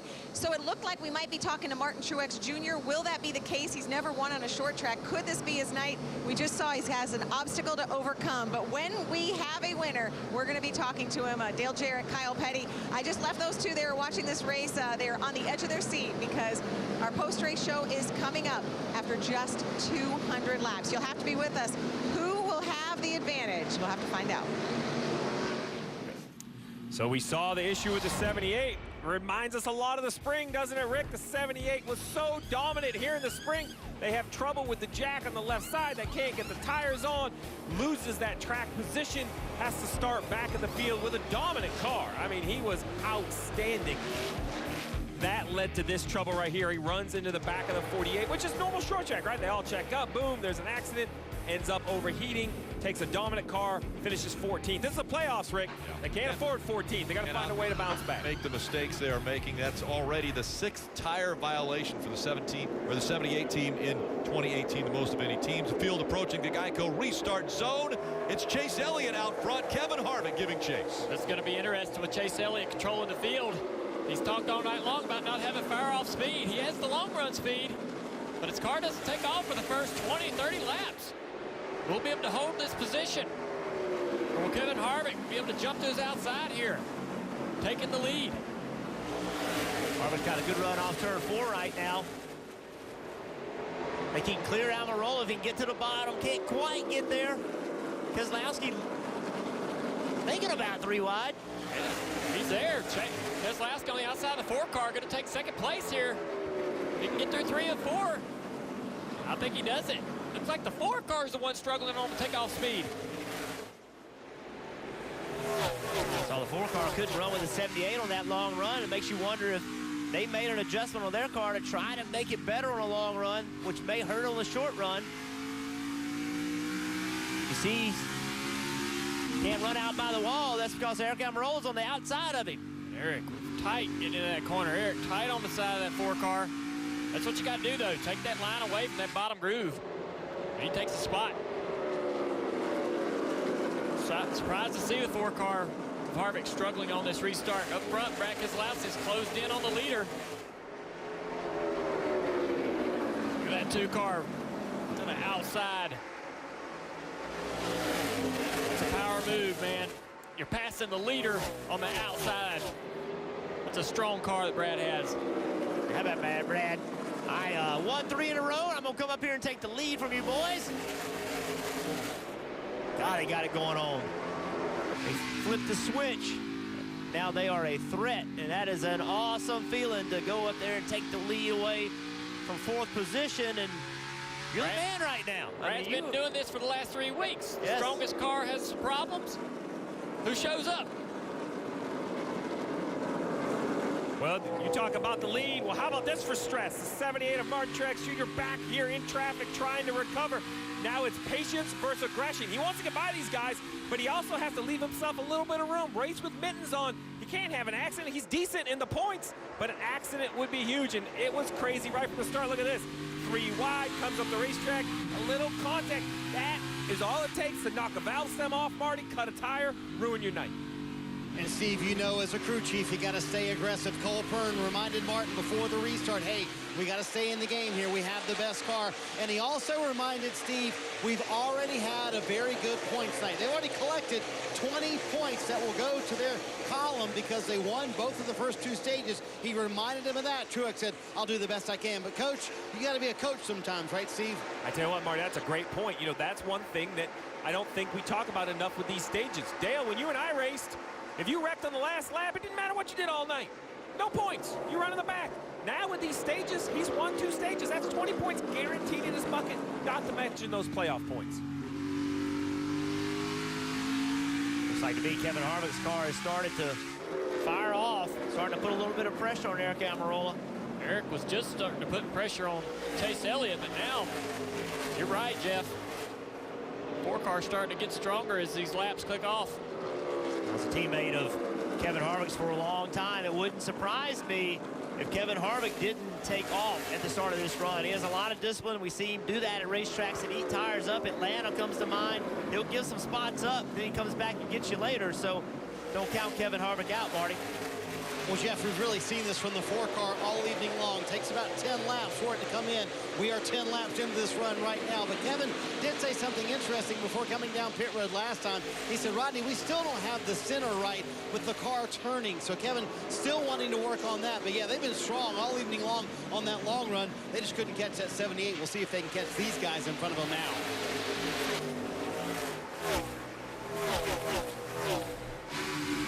Here we go. We get to ride along, get to look at a little driving style. This is Chase Elliott. He's leading this trio. In the middle of this, Eric Almirola. Sounds like a little wheel hop on the brakes getting in down in the corner. Snap with a 10-car, trying to get the power down. Fishtails off the corner a little bit, but drives down in there deep. There's a little bit of grip right on that painted line.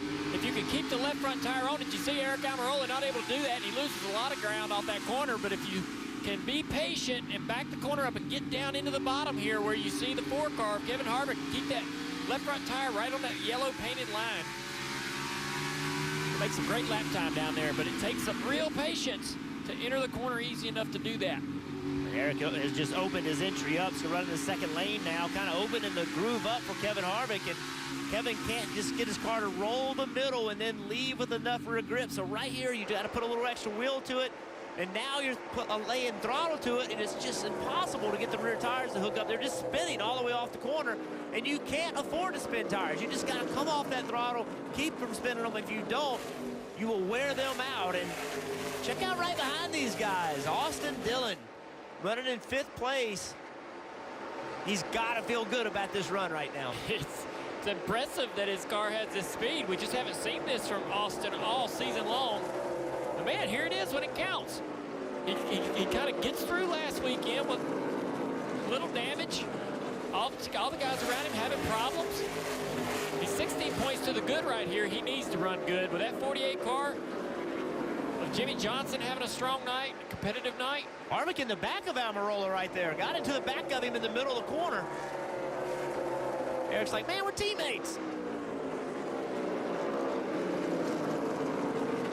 I'm not sure Kevin Harvick has teammates in the playoffs. Well, we have seen him not have teammates even coming to the end of a stage when he passed Kurt Busch. Kurt wasn't happy about it earlier this season. Well, speaking of Kurt Busch, here you go. Here's the replay. You drive into turn 3. See, the 10 car got loose getting into the corner. Harvick rolled up, gave him a little bit of tap. At most racetracks, that would upset Eric if you ran into him like that. But this place is so slick, you can run in the back of the guy, and you see it didn't really upset Eric's car. It was kind of like a knock on the door. You need to let me by, bud. And Brad Keselowski out front, but he's not the fastest Keselowski. His dad just recently set the land speed record going over 271 miles an hour in a car like this, modified a little bit. But Bob Keselowski sets a land speed record at the Salt Flats, so Brad Keselowski second fastest in the family.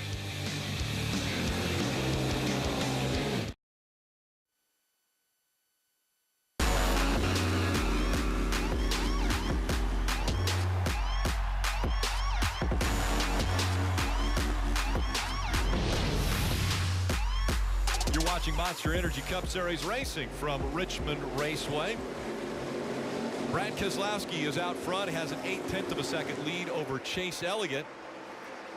Kevin Harvick running third. Eric Almirola is fourth. Kyle Busch fifth.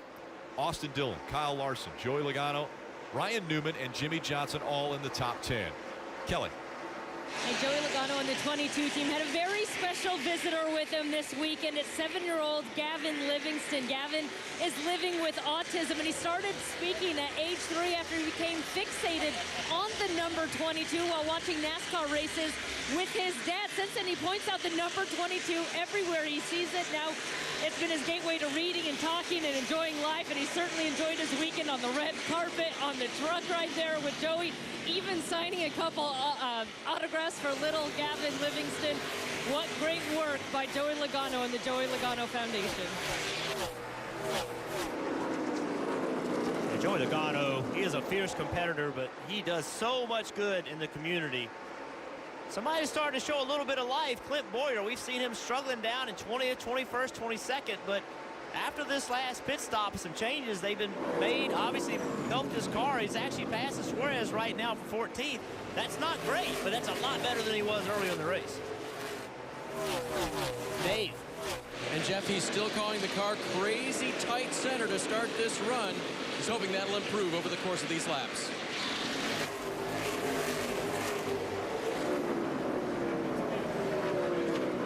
IT Savvy jumping on board with Clint Boyer. Again, we mentioned the orange look to that 14. And Boyer, who has shown great success at this racetrack, currently running 14th, hoping for a lot better finish here at Richmond. One guy hoping for a great finish is Chase Elliott. He has talked about his car not firing off at the start of the run, but on the long run, it's been great, and he's starting to close in on our leader, Brad Keselowski. He's down to half second.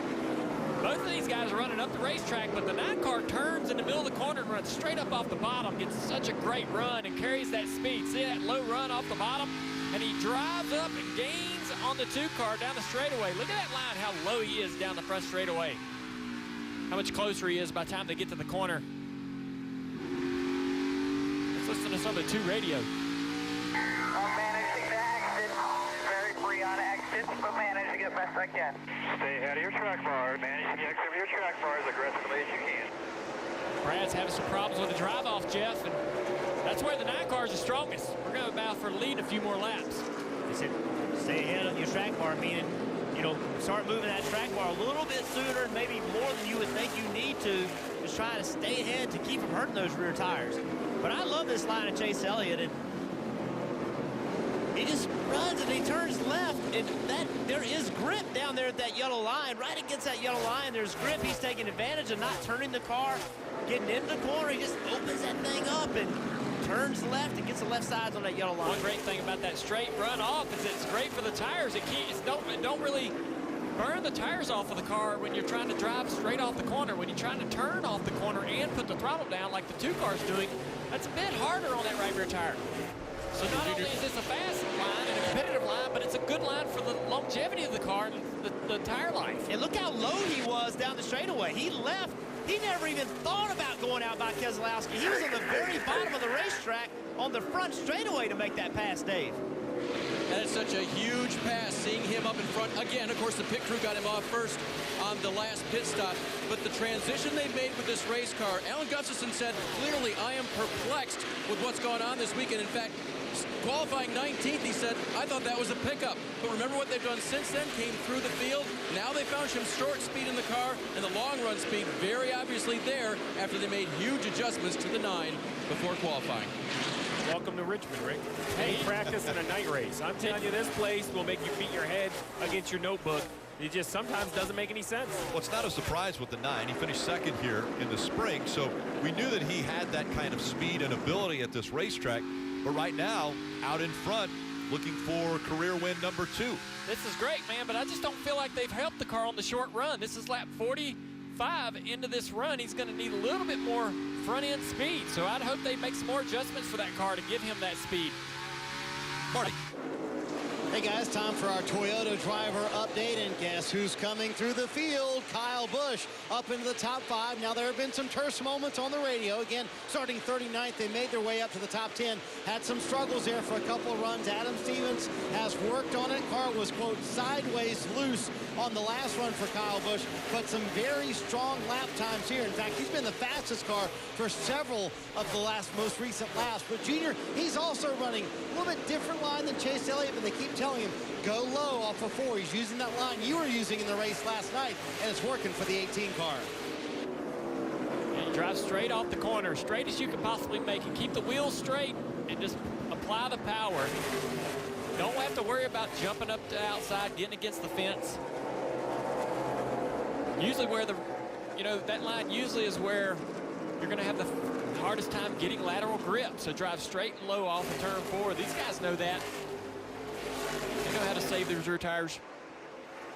And Kyle Busch, multiple-time winner here at Richmond, but right now he's giving chase. He's running 5th behind race leader Chase Elliott.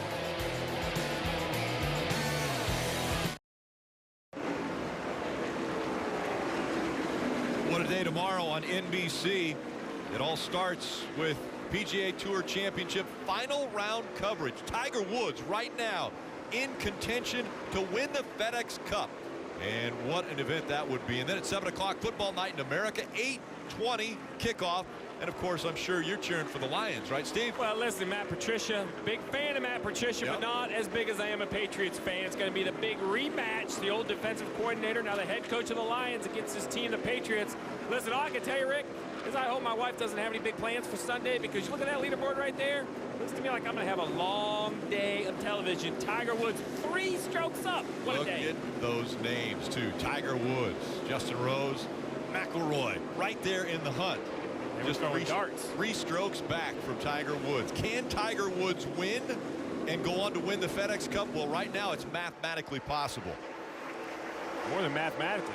I mean, what he did today, that was run on the front 9. Yeah, 6 of the first 7 holes he birdied. Look, nothing like playing with you, Rick. Kyle Busch still driving through this field. He's all the way up to 4th place here, right behind Kevin Harvick. I'm really surprised this 18 car seems to just get better and better on this run. Didn't think they had very good speed at the start of the race.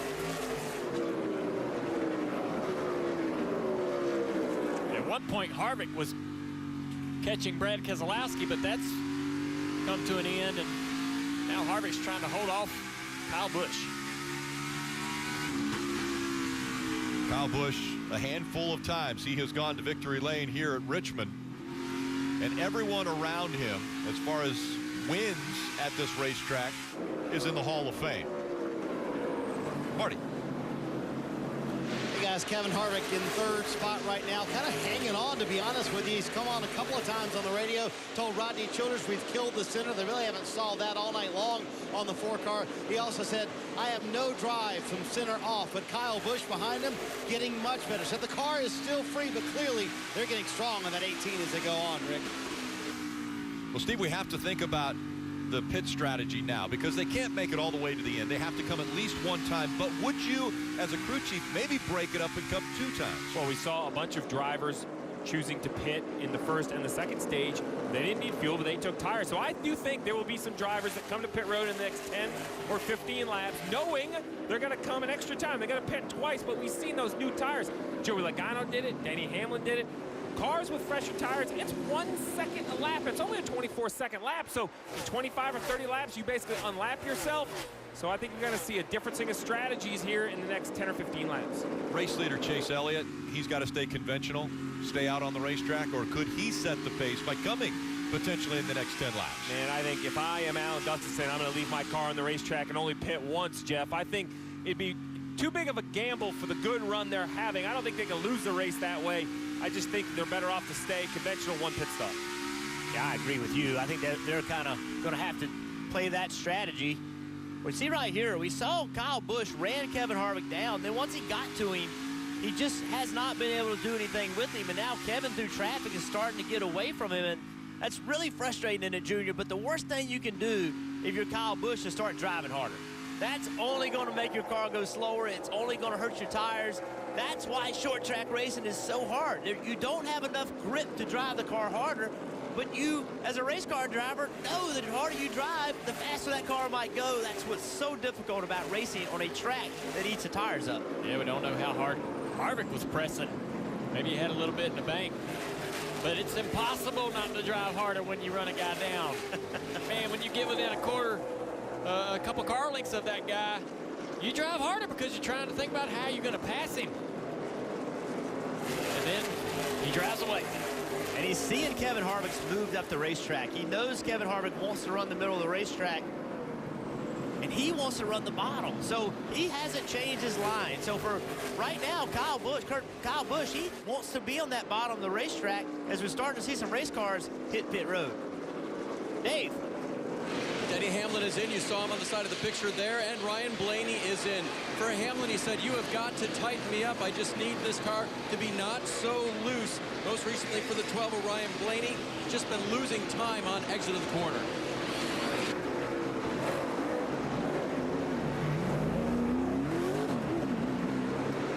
So the first 2 takers for new tires, Denny Hamlin and Ryan Blaney. For this strategy to work, they need green flag racing. And I'm telling you, these two, they have brought a wave of other playoff cars. I see Kurt Busch on pit road, Clint Boyer on pit road, Joey Logano on pit road, Eric Jones. The pit road is full of playoff contenders, Kelly. And Kurt Busch gives up 11th position to come to pit road. You saw the chassis adjustment there. He has been loose since firing off, and even with previous wedge adjustments and air pressure adjustments, this car's just too loose and has no grip, Dave. Boyer has been making time on this run, and it was partly because of some more air pressure in that right rear tire. They did it again this time, Kelly. You see the 22 of Joey Logano there as well. He said he is loose on Enter, and he snaps off loose, and he's been tight through the center. That's the 48 of Jimmy Johnson. He's been tight at times, but ended up loose. The problem for him, his track bar wasn't working, so he could not make any adjustments inside the cockpit. They had to do it on pit road, Marty. You see Kyle Busch on pit road, him hitting pit road, and he said the car is better, just needs a little bit more drive off. Kevin Harvick also on pit road. They made a right side wedge adjustment for Kevin Harvick and his team. He said the car just has no drive center off, Dave. Brad Keselowski is in. His car needs more rear grip. It was too loose. Also, leader Chase Elliott was on pit road in the 9 car. You see Kyle Busch exiting now. Keselowski is freely away. And here comes Chase Elliott. Brings the car down. He said it's real similar to last time, but felt like I've done a better job of not hurting it. Remember, the short run did improve. Will they make another air pressure adjustment and try to get even a little bit more for Elliott, who's been so good as the laps drone on in a run?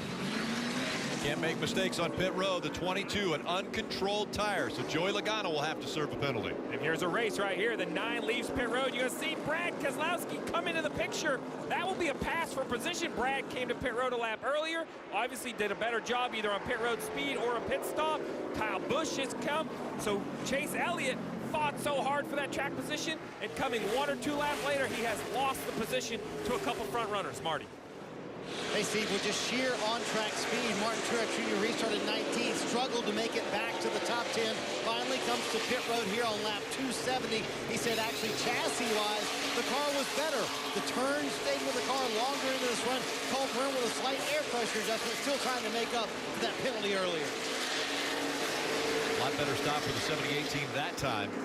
But as you mentioned, the race off of pit road and back onto the track and up to speed was won by Brad Keselowski. Now, right now, Ricky Stenhouse Jr.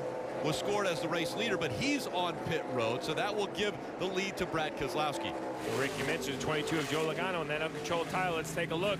Right there, everyone leaves. The tire's sitting by itself. Now the tire carrier comes against. It's the same thing. Listen, uncontrolled might be the best, not the best verbiage to describe it, but the rule's clear. You have to be within 1 arm's length of a pit crew member. NASCAR does not want tires sitting out there. Neither do the teams. It's clear that tire was unattended. That's a penalty for Joe Logano. And again, Logano coming in was 34 points above the cutoff line, so a penalty here definitely not helping. We go NASCAR nonstop.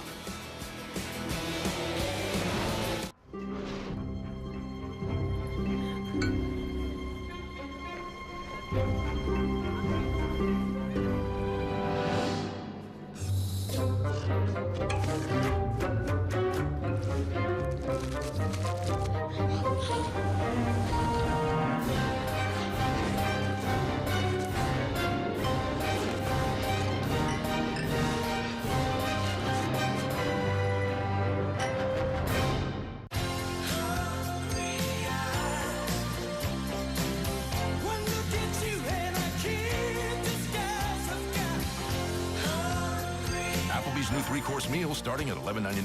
Now that's eating good in the neighborhood. I can't believe it. That everything sticks to Stefan Diggs' hands? No, I can't believe how easy it was to save hundreds of dollars on the car insurance with Geico. Cool, huh? Yeah.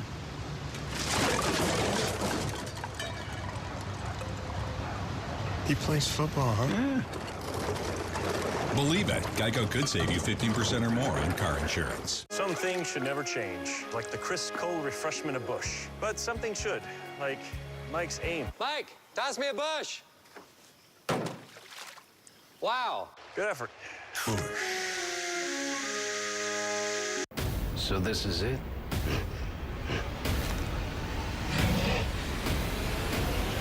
Just the one sealant for window, door, and kitchen and bath? That's easy. Gorilla Silicone Sealants for the toughest jobs on planet Earth. We're more than just $7.99 large 2-topping pizza delivered. We're that moment you realize you're raising her right. No one out-pizzas the Hut. There we come, broken laps, 3, 2, 1. Here we go, 4 tires. There's a line in the NASCAR playoffs. He picked up quick. One that transforms a driver into a hero. It is the perfect backdrop for an elimination race. Bottom line, survive it. And to cross it first, no excuses, no mistakes. They have to lay it all on the line. Did we just do that?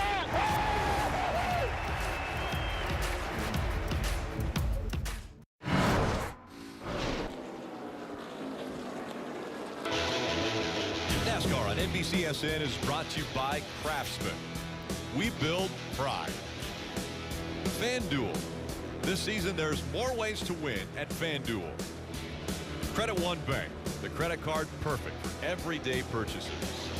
And by Applebee's, all you can eat riblets and chicken tenders, just $12.99.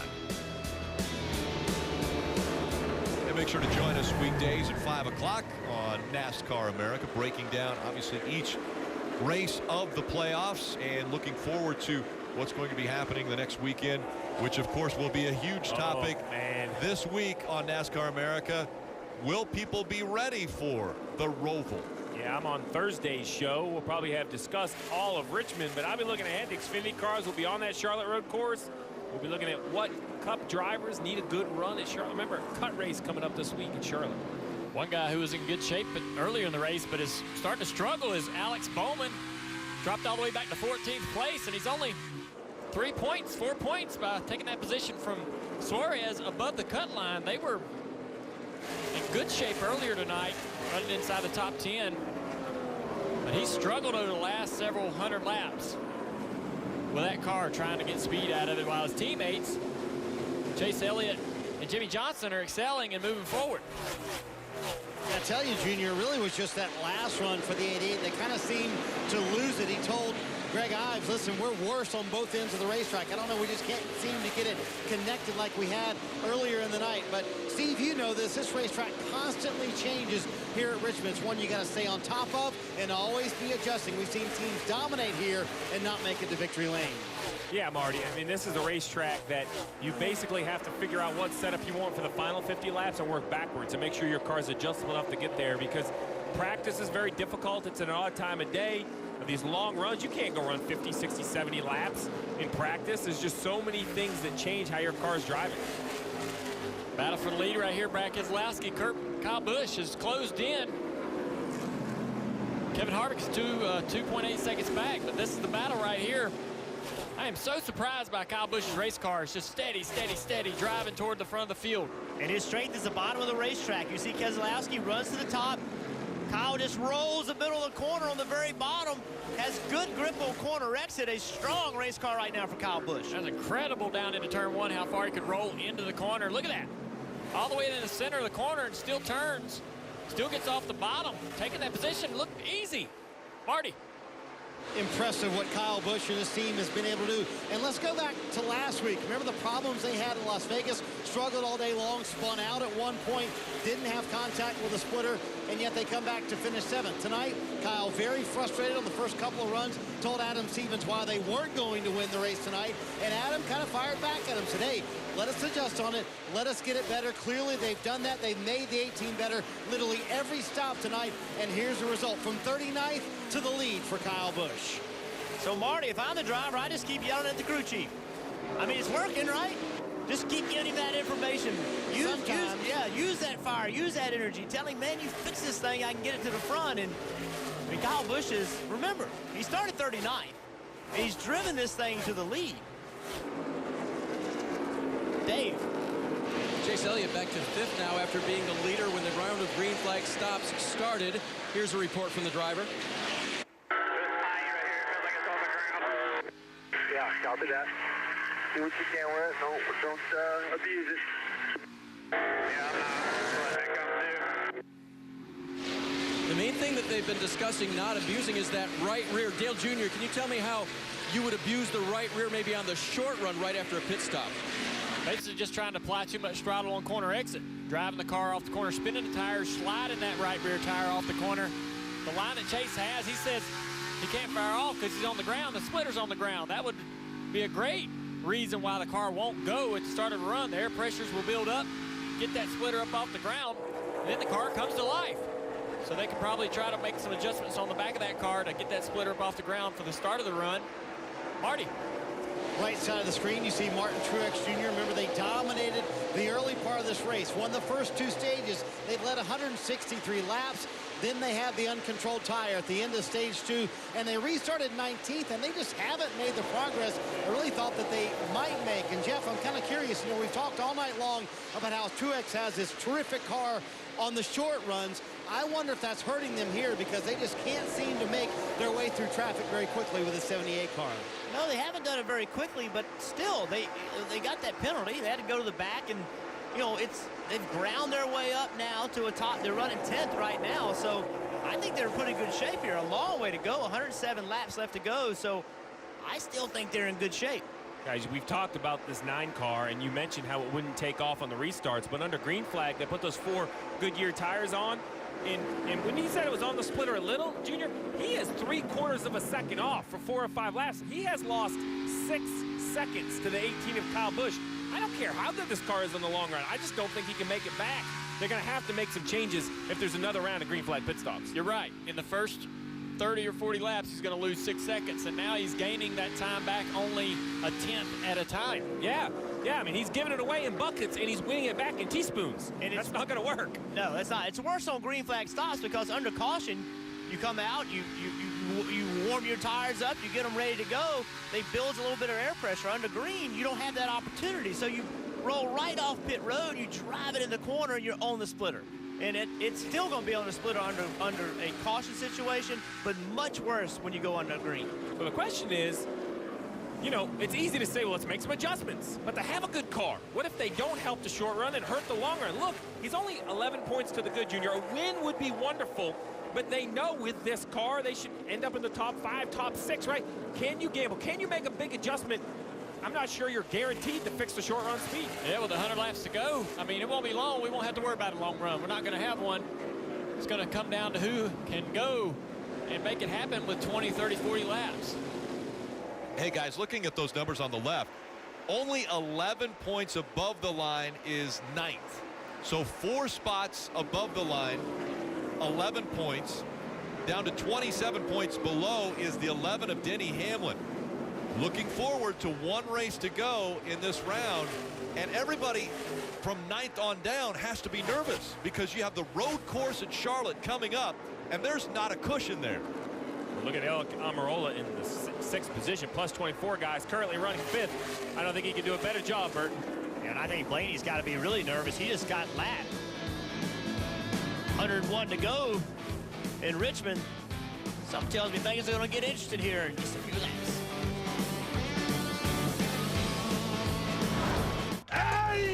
Chuck Norris? Can you sound my Tacoma? I'll be glad to. From the fist of a legend rises a new action star.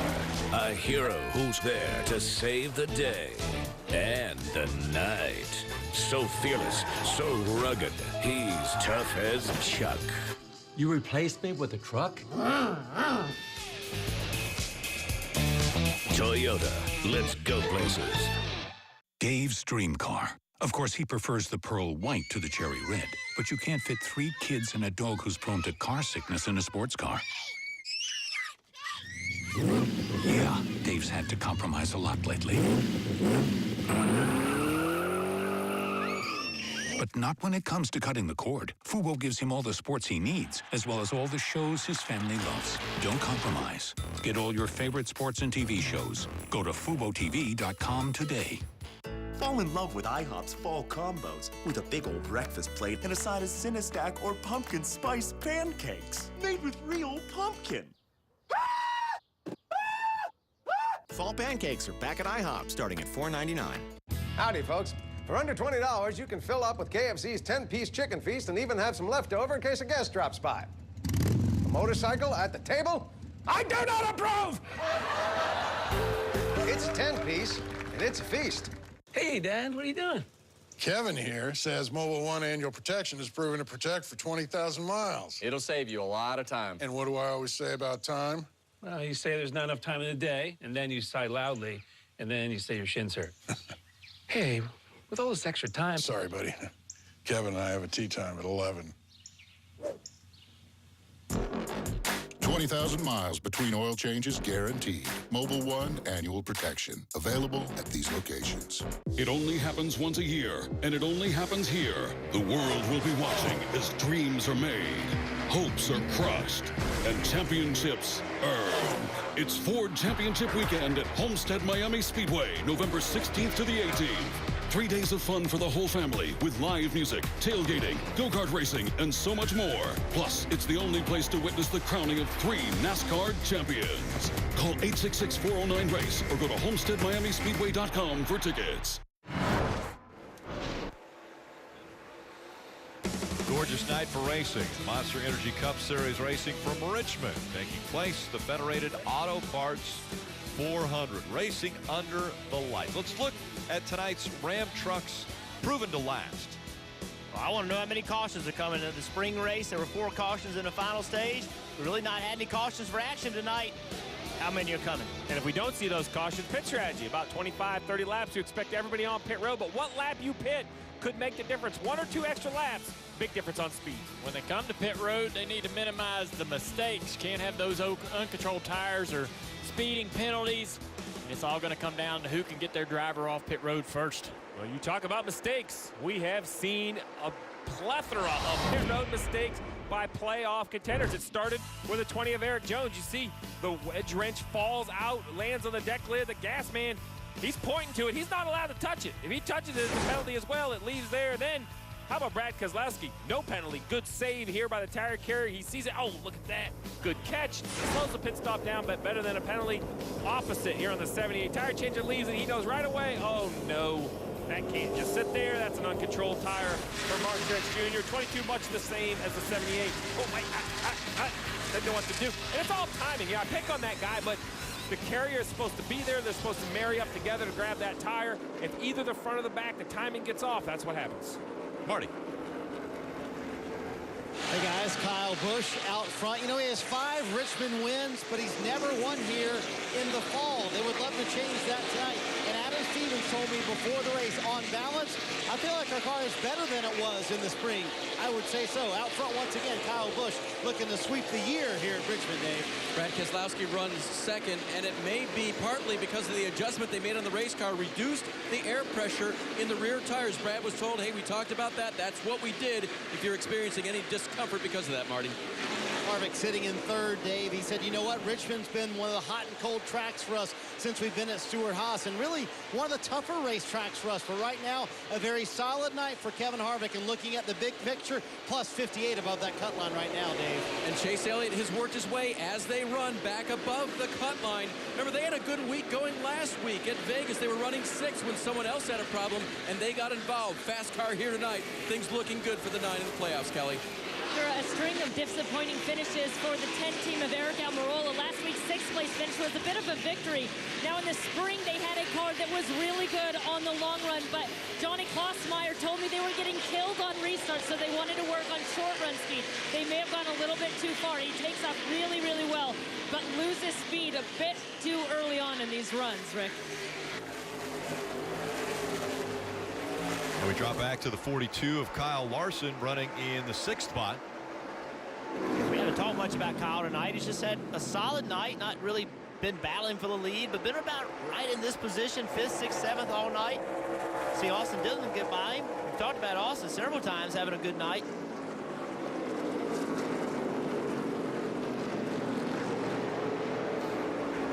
And you see there the top 14 drivers, all playoff contenders. Then it drops back to Blaney running 17th. Logano is 19th. Kelly. Well, Rick, earlier I was telling you how Kyle Larson told me that he just seems to struggle here at Richmond. Said they're typically a 14th place car. So their goal for tonight, he said, we want to collect as many stage points as possible, and we just can't do anything dumb. Looking ahead, Kyle said he wants to gain at least a few more points to that cutoff line so that they don't have to do anything too crazy or throw any Hail Marys when they get to the Roval next week. Well, as they run right now, Kyle Larson in the 8th playoff position, 18 points above the cut line. Well, we've seen Joey Logano's a lap down after their penalty. Blaney a lap down just because not running well. Well, here's Eric Jones in his 20 car. Kyle Busch is coming. You do not want to go a lap down here. So if this thing goes green, it will be interesting to see if this 20 car does something on strategy to try to get themselves in a better position. It's interesting, the 18 car of Kyle Busch running up front. Remember, he had to start in the back because of body modification issues that they made after they got through tech. So he starts in the back. Well, that has almost been the story of Kyle Busch's career in NASCAR. You know, he started racing in NASCAR when he was 16 years old in the Truck Series. He actually drove for Jack Roush. And when he did that, at the time, they decided, wait a second, we can't have 16-year-old drivers out there when we have Marlboro as a sponsor. So they had to take him out of the truck. And we see the 41 on pit road now, Kelly. Yeah, and from what I can tell, this was a planned pit stop. Kurt Busch has just been saying that he is way too loose. He was loose firing off and didn't get any better. He had no grip, so I think they just wanted to come try to make another adjustment to help him out. Fight for second now. Harvick, Keselowski going at it door to door again. Harvick surging ahead now, takes second away. Kyle Busch, Kevin Harvick running 1 and 2. See Kevin Harvick's car, even though he took that spot, you can see him on the straightaway, front straightaway, still spinning the rear tires. That shows you how hard it is to drive these race cars and how worn out these rear tires are. And both continue to try to chase down that 18 of Kyle Busch. Now Kevin Harvick is 4.9 seconds back from Kyle Busch. So he Kyle Busch has been a dominant driver in the Truck Series, in the Xfinity Series, and in the Cup Series, but it hasn't been without struggles. Again, at 16 years old, he was having great success, but they said, you're too young. We got to pull you out of the truck. Dave. Ryan Blaney told his team the entry has been better. You need to tighten me up, though, a little bit there, but keep it turning in the center. Wedge wrench going in the rear window, 4 Goodyear tires, and a fill of Sunoco fuel.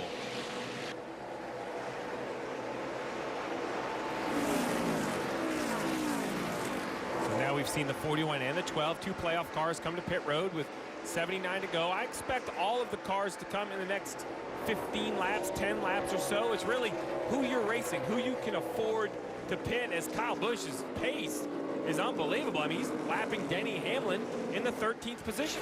So, Steve, does that drive the 11 car to pit road right now? It would for me. And once you're a lap down, I think you just go ahead and have to get on the offense. But the problem is he's 22 points behind Marty. So the 11, I don't think a gamble is out of the question. There's no reason not to gamble. A moment ago, Adam Stevens, Steve, told Kyle Busch, listen, they're about 5 seconds back. We'll take all we can get here. In other words, hit the go pedal. Let's go as hard as we can. And Steve, I think you're right. I think all these teams are going to come down pit road here fairly soon. I was just talking with Cole Pern a moment ago about that. He said, I think that's the conservative call. On the safe side, why not come to pit road one more time here? You guys called it. Denny Hamlin grabs pit road entry right there.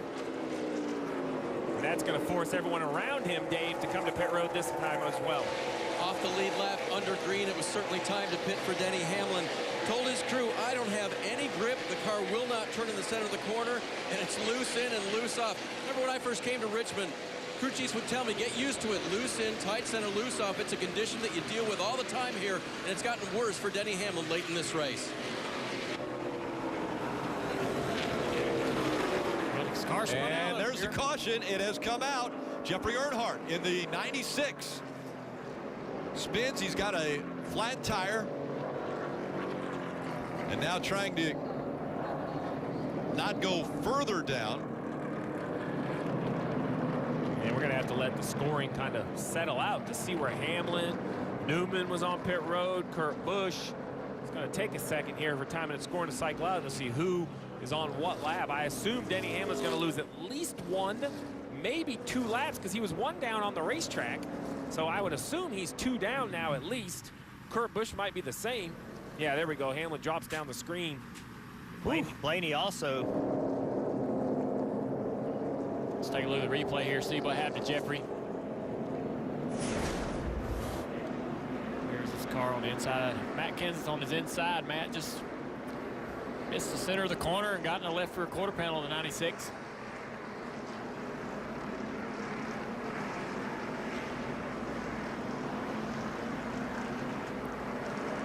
And some contact with the outside wall there for Jeffrey Earnhardt. All 4 tires did stay up. Looked as though he had a flat tire when he pulled away, but all 4 tires stayed up. He'll have to come to pit road with 4 fresh tires on there. A little aggressive run there for Kenseth. Yeah, he was on new tires. He had just come off pit road. I think he had a commitment line violation as well, so he's multiple laps down and just makes contact. Jeffrey Earnhardt doing nothing wrong, gets spun out. So small things in a race, Steve. Think about the job Eric Jones did right there to stay in the lead lap. Stayed in front of Kyle Busch. Kyle Busch was putting a lot of pressure on him, but he focused, stayed in the lead lap. That keeps him in the game. Also, Boyer, he's been able to stay in the lead lap. So both of those guys, even though they're struggling, there's only 12 cars in the lead lap. Good job staying there. Now the door's open to get something good to happen. This hurt Ryan Blaney because those guys came to pit road. Yeah, you mentioned it. Blaney's 2 down. Hamlin's 2 down. Kurt Busch 2 down. Right now, Ryan Blaney's only 2 ahead on the cut line. As the leaders hit pit road. Marty. Guys, you can see the leaders come in. Look at that gap Kyle Busch has as well. That's what Adam Stevens was talking about. He hits his pit stall way before Kevin Harvick does. Harvick said the car is loose in. It won't turn the center very well. We're better on exit, but we're still not right. Going to be an air pressure adjustment for that 4 car. And for Kyle Busch, he said, I know we're faster. The exit is much better. Adam Stevens simply said, we'll just put some tires on it, Dave. Brad Keselowski's car is loose. They're going to put the air pressure back in the rears the way it was and then go to a chassis adjustment to try to achieve a little bit tighter race car for Brad as they go to work changing 4 Goodyear tires, filling it with Sunoco fuel, and trying to gain positions on pit road. And race off pit road. Very close between Kyle Busch, Kevin Harvick, and Brad Keselowski all holding their positions.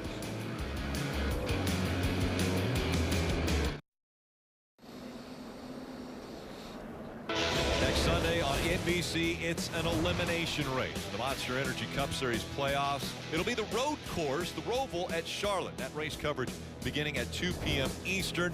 And we're getting ready to see some crazy action, some incredible action here at the short track. But the reason being is that they have to face this beast next week. You want to make your head hurt? How about 17 turns? Look at this, a slow section, the infield, go in here, you loop the infield, you come out, up on the banks, 1 and 2, down the backstretch, a little chicane just to make the backstretch interesting. Run 3 and 4, and then another chicane to the start-finish line. 17 corners is too much for my brain, and I'm going to tell you, if you think the map's crazy there, drivers, how about testing? It has showed us that this is not an easy track. Just a few incidences during testing. See right here, hard contact. And I talked to the drivers, they say once the thing gets around on them, it's hard to ever get it caught back up. So testing's been eventful. And most of these are happening in that turn 3 intersection of the racetrack. It's going to be very slick. It's brand new asphalt, hard tire. So you mentioned all the cars that were laps down. What we just saw, right? Cars are going by the pace car. What that will do is, real quick, let's talk about the guys at the back of the field. Ryan Blaney will be 1 lap down. Denny Hamlin 1 lap down. Kurt Busch 1 lap down. Joey Logano 1 lap down. That'll be a battle for the free pass here if we get another yellow. If we get another yellow. Interesting you say it that way, Steve. I'll go farther to say we will. Win. It's not an if. Win. Another it's yellow. more win. But how about for those of the guys that are 1 lap down? But guy, how about the front of this field? Has Chase Elliott fixed their fire-off speed? Yeah, it is stacked right here. Kyle Busch, Kevin Harvick, Brad Keselowski, Chase Elliott, Eric Almirola, Austin Dillon up there in the 3rd row. 2 by 2, they come through 3 and 4. 67 laps to go. Short track racing under the lights. Kyle Busch, Kevin Harvick firing off on the restart. Kyle Busch with a great restart. 3 wide back there with Truex. Harvick struggling up on the top. Couldn't get his car to turn in the middle. Keselowski to 2nd. How about Jimmy Johnson back there? He's moved up to 6th. Keep your eye on Chase Elliott. Struggled on new tires. See if they fix that car on this long run here to the finish. See this front straightaway, this D-shaped front straightaway right allows here. people to turn left. Right in the middle of the straightaway, you can turn left and just beat a guy to the corner and getting underneath him. Keselowski going to try the outside. Brad knows that 18 car was great on the last long run. He wants to be able to take this lead now if he can. Try to get that 18 in dirty air behind him. Not allow that 18 to sit there and wait for them tires to come in and drive away. How about Kyle Busch? He wasn't even worried about being on the bottom of the racetrack. He just drove the car in the corner, didn't stick him on the bottom, throttled up. Look at him. He's not worried about being on the bottom. Using those tires to his advantage. A lot of grip right now. Starting to slowly pull away from that 2 car. A little bit at a time. Half a car here, half a car there. Marty. And Junior, that was a great point you made a moment ago. Adam Stevens told Kyle Busch that before the restart. Listen, our strength is the long run. Be smart here early. Take care of those tires. We need to work to our strength. Tony Hirschman, his spotter, also reminded him, hey, that 2 is really good on the front end. Just keep him behind you. We'll be good later. That's over now. Look at him stretching that lead out. It's the back of the pack here. 78 of Trick still trying to work through the field after the troubles on pit road. Uncontrolled tire. Battling for 6th. Jimmy Johnson, who's had an awesome run all night long. Austin Dillon in this fight as well, who's having a great night. You see why this racetrack's so hard to pass, especially on new tires. Everybody's got a lot of grip right now. So you can see Martin Truex Jr., he can roll the middle of the corner really well, gets to the bumper of the 48, but getting into turn on corner exit. You can see he turns left, shows Jimmy Johnson he wants a spot. Jimmy's going to give him the bottom. Jimmy's going to have that drive off here. Take the spot back and clear the 78. 78 just can't get the power down. Jimmy runs wide into the corner when the 78's on the inside. If you go in real wide and just wait on that exit, just wait on power down. Truex got a forward run right now, though. Getting into 3. Let's see if he can make the middle work. If he can get the middle rolled well enough and just exit beside the 48, he'll have the advantage into one. Got him there. A little bit at a time. Just chipping away at it. There you go. Jimmy Johnson just was able to make that outside work, Kelly. I can tell you on the previous restart, Jimmy Johnson said that he had just been way too tight, couldn't get the car to turn it off for the first several laps, so they made an adjustment on pit road to help loosen him up and see if it works here. Battle for the lead. The 2 car, he's moved to the top of the racetrack, and he has run down Kyle Busch, and he is making a pass for the lead. I'm surprised that Kyle Busch didn't adjust his line. Try to take that line away from Brad Keselowski. Too late now. There's nowhere to go. Kyle Keselowski's there. Kyle needed to make that move just a little bit sooner. Wow. I thought the 18 was going to drive off, Jeff, but Brad Keselowski said no. He moved around, found some speed, and here he is in the lead. See what Kyle Busch does right here. Does he adjust his line, or does he think for the long run with 58 laps to go, he's better off running on the bottom? And what does Keselowski do? Keselowski used the top to get by him and then right to the bottom of the racetrack to take Kyle Busch's line away from him. Even at a short track like this, that aero matters, doesn't it, Jeff? Get down in front of that 18. It's going to make it difficult for that 18 to have the downforce and roll the center, turn the center. It does matter. I also wonder, too, if Keselowski doesn't think that it's a little easier on the tires. Run at the bottom of the racetrack. Use the top to make the pass and then get back to the bottom. This looks like the 2 car that we saw earlier in the night. This last run before this, what's very good. I wonder if they went back on some of their adjustments to improve that car, but here comes Kyle Busch back to continue this battle. And remember, guys, these two, no love lost between them. They don't like each other. They have publicly said, I can't stand the guy. And so now you see him running nose to tail, and they have said the reason we don't like each other is because we race each other so hard, and sometimes we'll hit them a little bit harder than we should and wreck the other one. So they don't like each other, and now racing for the lead here. Well, Brad Keselowski going for a streak of races, 4 in a row, but they're doing it so many different ways. When you look, what are the keys to the last 3 races? Great pit stops, patience, stays up front, stays in position, great short run speed. We just saw that again here at Richmond. Restarts, no mistakes, and capitalizing on others' mistakes. I don't want to take away from the cars they've had, but guys, I don't think we've walked away from any of the last 3 races saying, oh, Brad had the best car. I don't think that was the case at all. They are out racing everyone. Remember, it's a race. It's not a speed contest. Dave. Steve, it was so interesting talking to the engineers earlier today on the 2 car.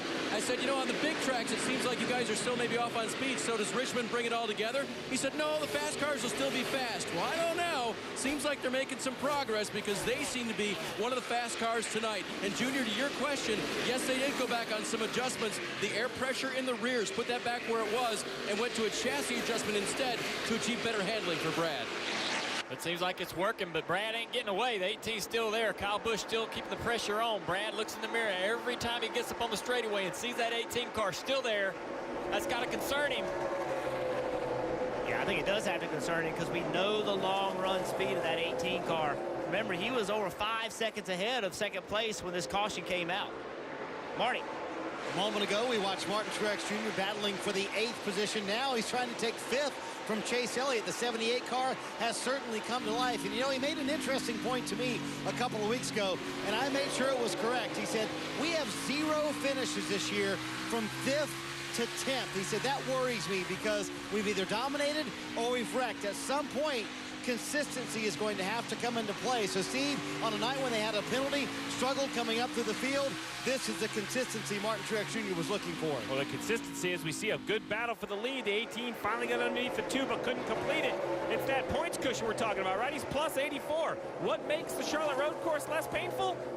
Not making it matter. He may not do it with a win, but he can do it with points, lock himself into the next round.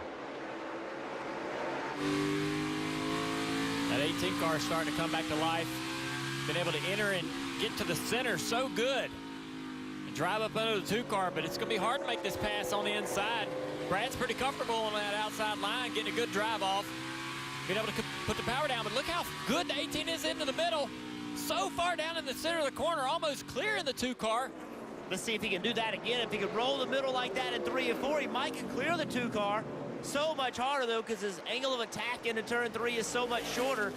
Now he's got to do all of it again. He got door-to-door, Keselowski. Couldn't make it happen. Now he's got to start from scratch, find a way to make it happen. Brad takes that line away. Like you said, he's taking that line away on that entry to 1. Brad, though, is having a hard time holding that bottom as well as the 18 car.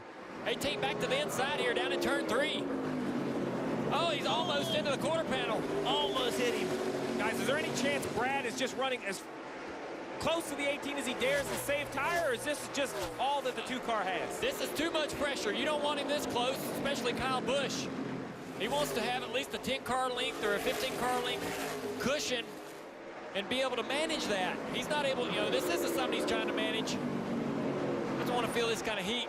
I'm glad you said that, because if you'd have said this is okay, I would have strangled you. This is too much pressure for a crew chief.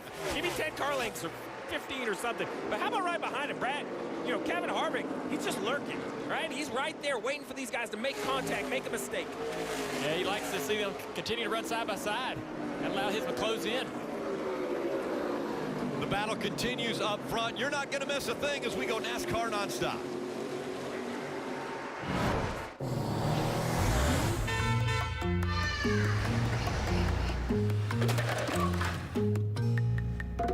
Feeling unsure? What if you had some help? Introducing the new 2019 Ford Edge with the confidence of Ford Copilot 360 technology, the most available driver assist technology in its class. The new 2019 Ford Edge. It's race day in America. And there's a place for renegades like us. Where shorts are called shorts for a reason. Where ice-cold beer and smoked wings are the food pyramid. So buckle up, y'all. Because, hey, karma happens.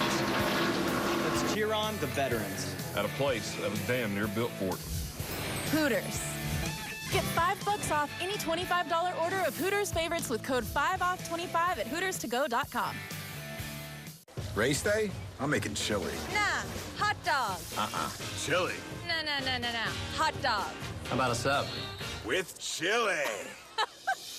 Race day calls for a Coke. Nothing better. It's tailgating 101.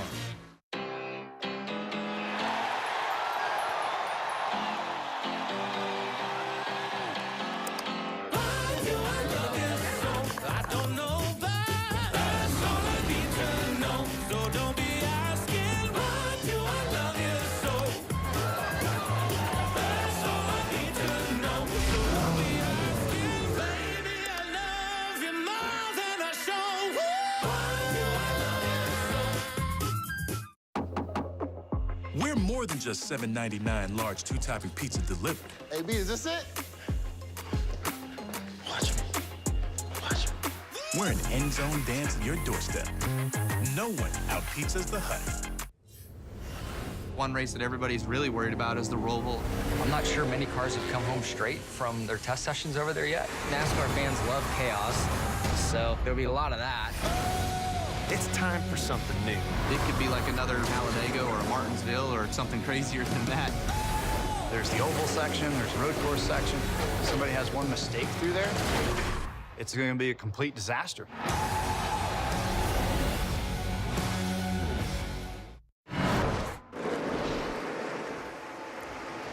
You saw it all in nonstop. What an amazing battle between two of the best drivers in NASCAR. Keselowski able to hold off Kyle Busch, but here he comes again, all over the back bumper for the lead. I think Kyle Busch chilled his tires out a little bit. He's making an aggressive run. You saw him drive into one, drove way in the corner. Now he's going to make a strong move, see if he can clear him in the middle. I think he's got him. He's got him right there. Brad Keselowski could not hold him off.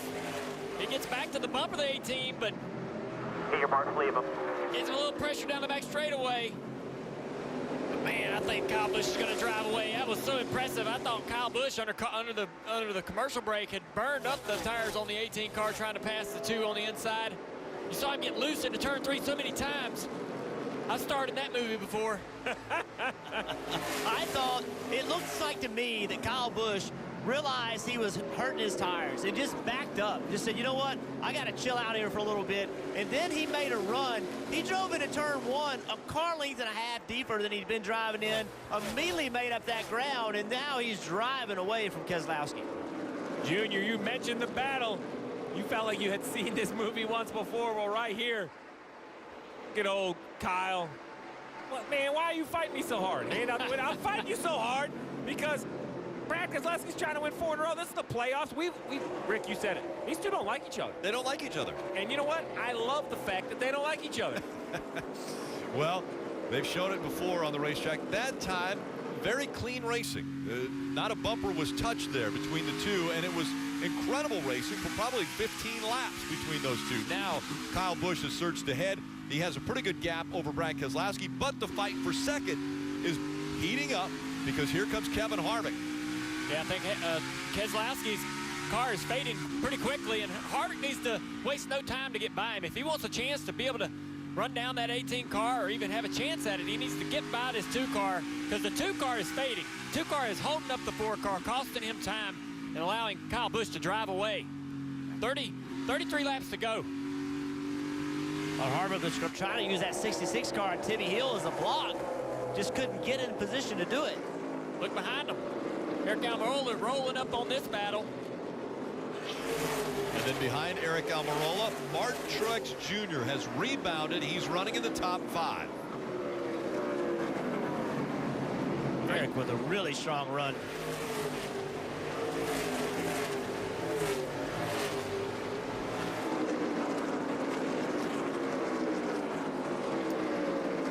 This right here, Kyle Busch has 6 wins, Keselowski 3, Harvick 7, Truex 4. Almirola says, I want 1. 20 wins between 5 drivers, and we threw Almirola in there. That doesn't have any yet. Hey, would you guys be surprised if he won a race between now and the end of the year? It wouldn't surprise me a bit. Not at all. Hey, I haven't given up this race. He's the one yellow, and he's going to be right there on him with 30 to go. These guys got to work past this 2 car, though. This is costing them about a 10th of a lap. Every lap they're behind him. And look, Harvick knows it. You see that. Down the back straightaway, giving the business to the 2 car. He's had enough, hasn't he? I got to go by, man. This is enough. He sees the 18 out there getting farther and farther away. It's so hard to make this pass. You see Harvick turns early. He's hunting that yellow line on the bottom. Found it on corner entry. He's going to clear Keselowski. Now, all focus in front of him, trying to run that 18 down. And the gap now between the two, 1.6 seconds. Almirola on the outside. Not quite there. You can watch the gap at the top of the screen. Will it get closer? 1.6 seconds separating the 18 and the 4. Now 1.58. 18's in traffic. The 4 is going to have the same traffic. Who can get through that traffic the best?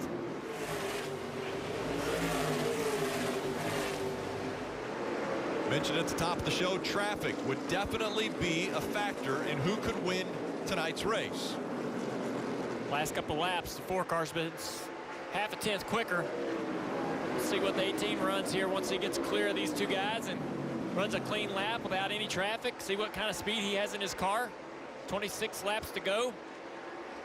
The fastest car on the racetrack the last few laps has been that 78 of Martin Truex Jr., Marty. Steve, what's going to make this very interesting is the strength of the 4 car all night long, these long runs. So the longer they get into this run, Kevin Harvick gets stronger. 3rd fastest lap the last time. So Kevin Harvick hoping he can go get that 18 car. Meanwhile, Eric Jones in the back of the field in 10th right now. And it's been a nice recovery for this race team. They struggled for much of the day. We talked about it. They were about to go down a lap just via speed, but they have made the car much better. They finished top 10, Dave. That's a nice recovery. Remember the situation in the playoffs for Denny Hamlin after crashing last week. He entered this weekend last in the playoffs. This was supposed to be the recovery race. Denny is very good here. It hasn't been the way they've wanted it, and he remains at the bottom with laps dwindling at Richmond. Dave, remember, he's a 3-time winner at this racetrack. He needed to have a great run at this track to be able to pull himself out of that hole that he's in. 28 points back, and the 20 is 20 points below the cut line. So 2 drivers definitely seeking something to happen here with only 24 laps to go. knowing that the road course is going to be so difficult to try to make up any points or potentially get a win, steal a win to get into round 2. Eric Almirola still hung up behind Keselowski here, not able to find a way around, and Truex is able to move into position to take a charge to the 10 car of Eric. It's pretty interesting. Eric really never tried the bottom. He immediately tried to get around him on the top.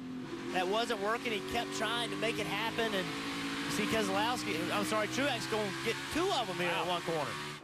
Good drive off for that 78 on the bottom before. I have a feeling that Kyle Busch and Kevin Harvick don't want to see a caution right now. This 78 car is fast. Put some new tires on and give you some track position. He'd be hard to guard. Look at the guys up front. The 18 had to start in the rear today. The 78 had a tire issue. The 48, speeding penalty. And the 20 of Eric Jones removed equipment from the box. All guys that had penalties, but all running right now up inside the top 10.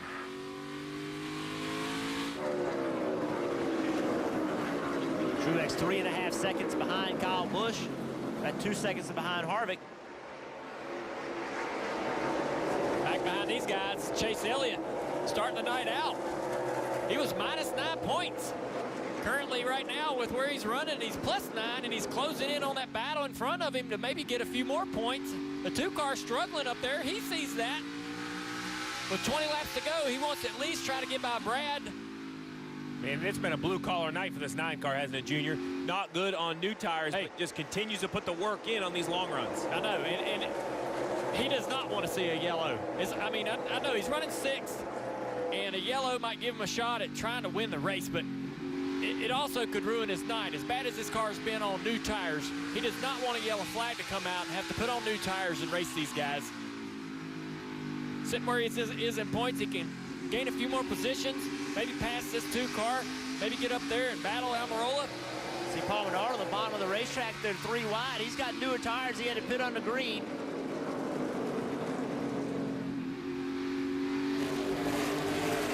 Jesse Elliott got him. Now Almirola's right there. That's right, that puts that 9 car 1 more point to the good.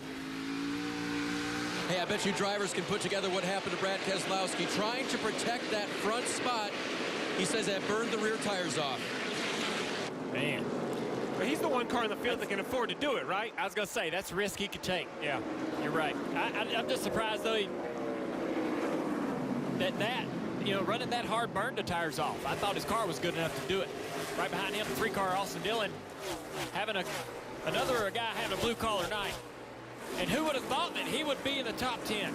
I mean, this team just hasn't had the speed all year long. They won Daytona and disappeared, but tonight they're showing up.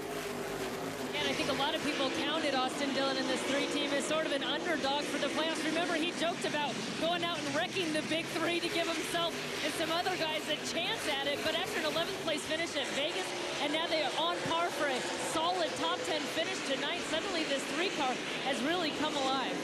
It's happened again. The big 3 has become the top 3. Kyle Busch, Kevin Harvick, Martin Truex Jr. all running 1, 2, 3 again at the racetrack.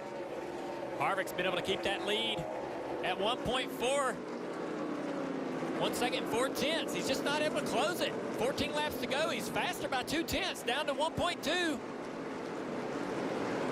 Let's get full radio here. See what he's saying. Yeah, just off the data there, the 18 could draw the center just a little bit better. Y'all are pretty equal in and off. To 18, I don't think he's left the bottom once other than maybe past somebody. That's just good information. They're able to look at data that has speeds in it, and they're just seeing that the 18 car rolls the middle of the corner better. Then his spotter came back and said, yeah, he's doing it, but he's running the bottom. He's not running the top, the middle. He's making that speed by keeping his left sides locked on that yellow line. Well, Junior, you said 1.4 seconds last time by 0.9. Under 1 second. That's a big chunk working through traffic for Kevin Harvick. You know Kyle Busch is looking in that mirror, and he sees that. He sees Kevin getting closer. Kevin pushing that car down in the corner hard. See him wiggle down into turn 1. Really free down into the corner. What is his nickname? The closer? He's the closer. He's closing in. I just don't know if he's got enough laps. Marty.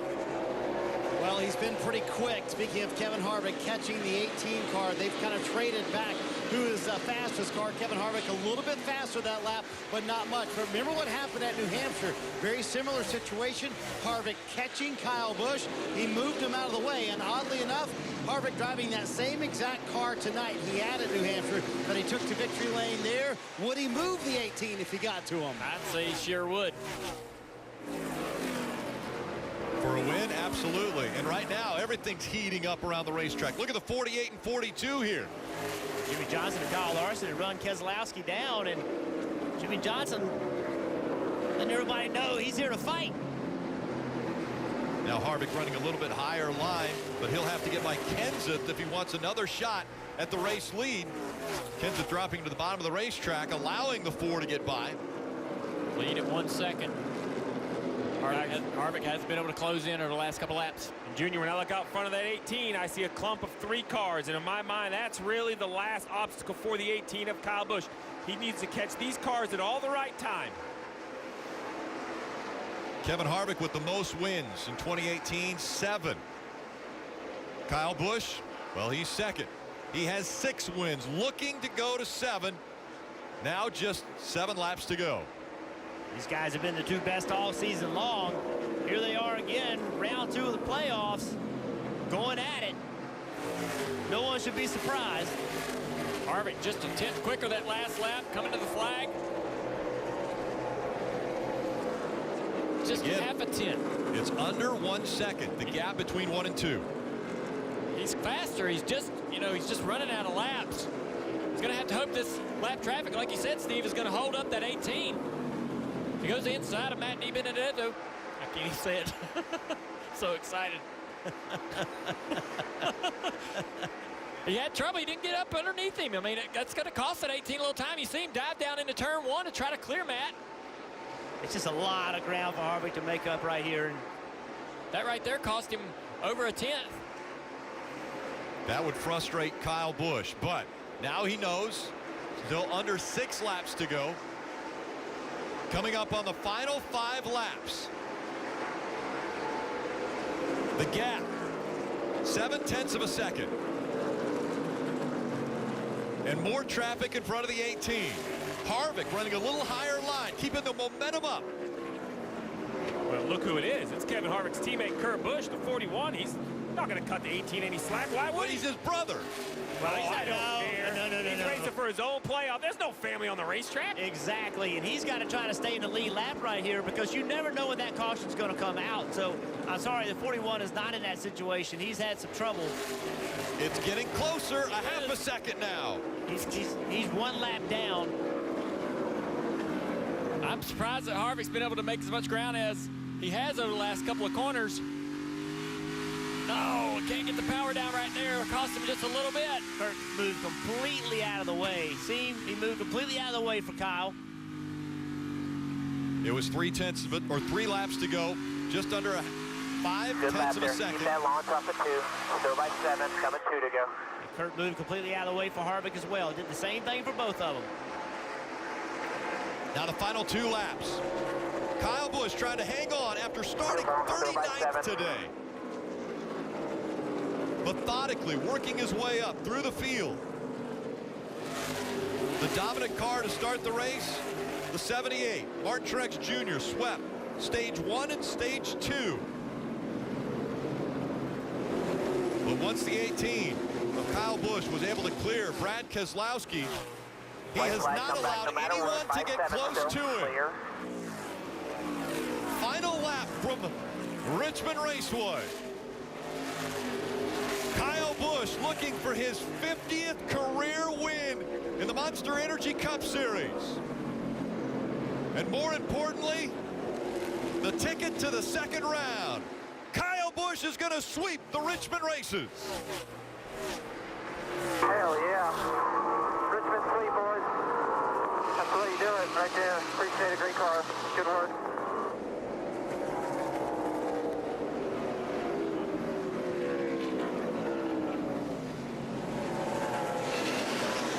For the first time all season long, that is the first 1, 2, 3 finish for the Big 3. Win number 7 in Monster Energy Cup Series for Kyle Busch.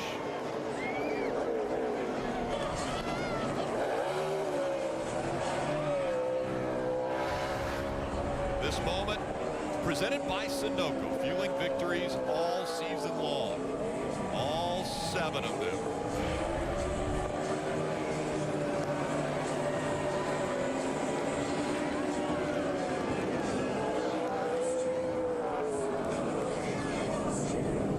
In the middle of the race, I remember referencing the 18 of Kyle Busch and saying, you know what, he's plateaued. He's hit about 14th, 15th. He can't move any farther forward. A couple stops, and the next thing you know, Kyle Busch once again is celebrating another victory. And now we'll see that traditional bow to the fans, just like the emoji shows on the side of his car.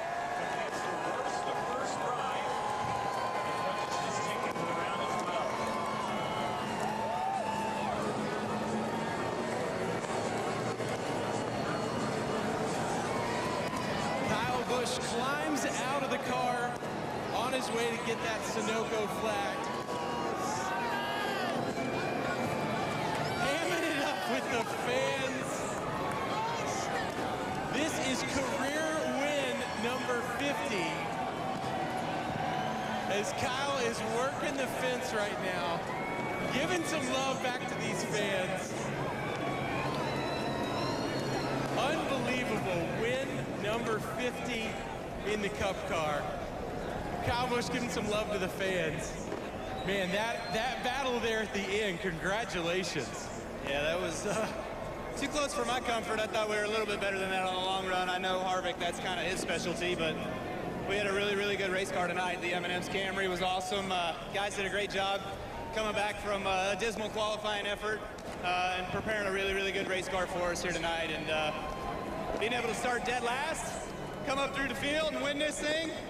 That's right, Rowdy Nation. All for you, baby. Oh, it's huge. Not only that run, but this also means that next weekend the pressure is way off for you for that Roval everybody's talking about. Were you keeping that in mind when you were battling with Brad there, thinking how important next week is?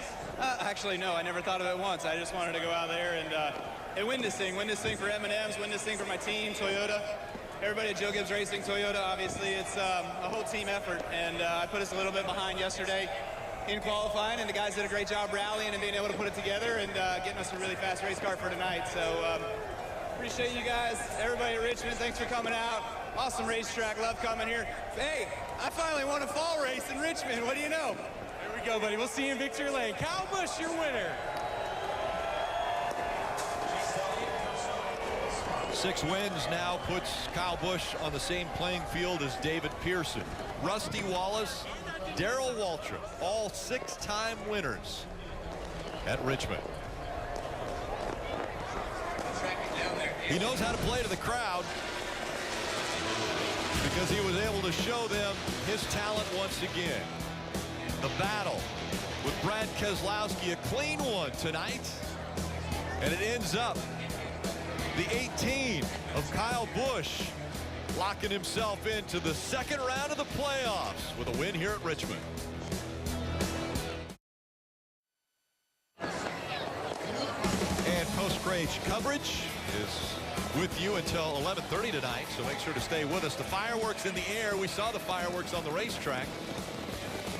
Really, we saw incredible racing on the racetrack. And we now will take a look at the playoff leaderboard. 2 drivers have locked themselves into the second round with wins, and 1 has done it based on points. Mark Truex Jr. now is locked into the second round because of the amount of points that he has going into the third and final race of round 1. The guys outside, Clint Boyer, Jimmy Johnson, Eric Jones, Denny Hamlin, they have got a hole to dig out of and only 1 race to do it. And Dave caught up with Kevin Harvick just moments ago. On the cool-down lap, Kevin Harvick called it a solid night. Kevin, how important was that for this team tonight?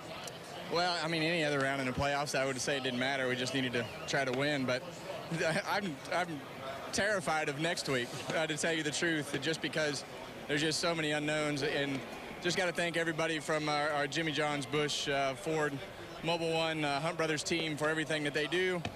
We had a solid weekend. Just Kyle, I thought they'd raced hard enough there to where he had used a little more, and then I ran him down.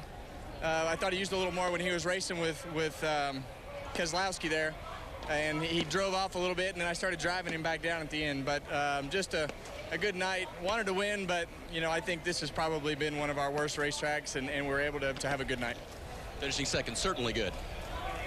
Well, Dave, Kyle Busch has made his way to victory lane here at Richmond, the brand new victory lane. Tons of fans above here, and they're going to get to witness Kyle Busch with his 6th win here at Richmond tonight.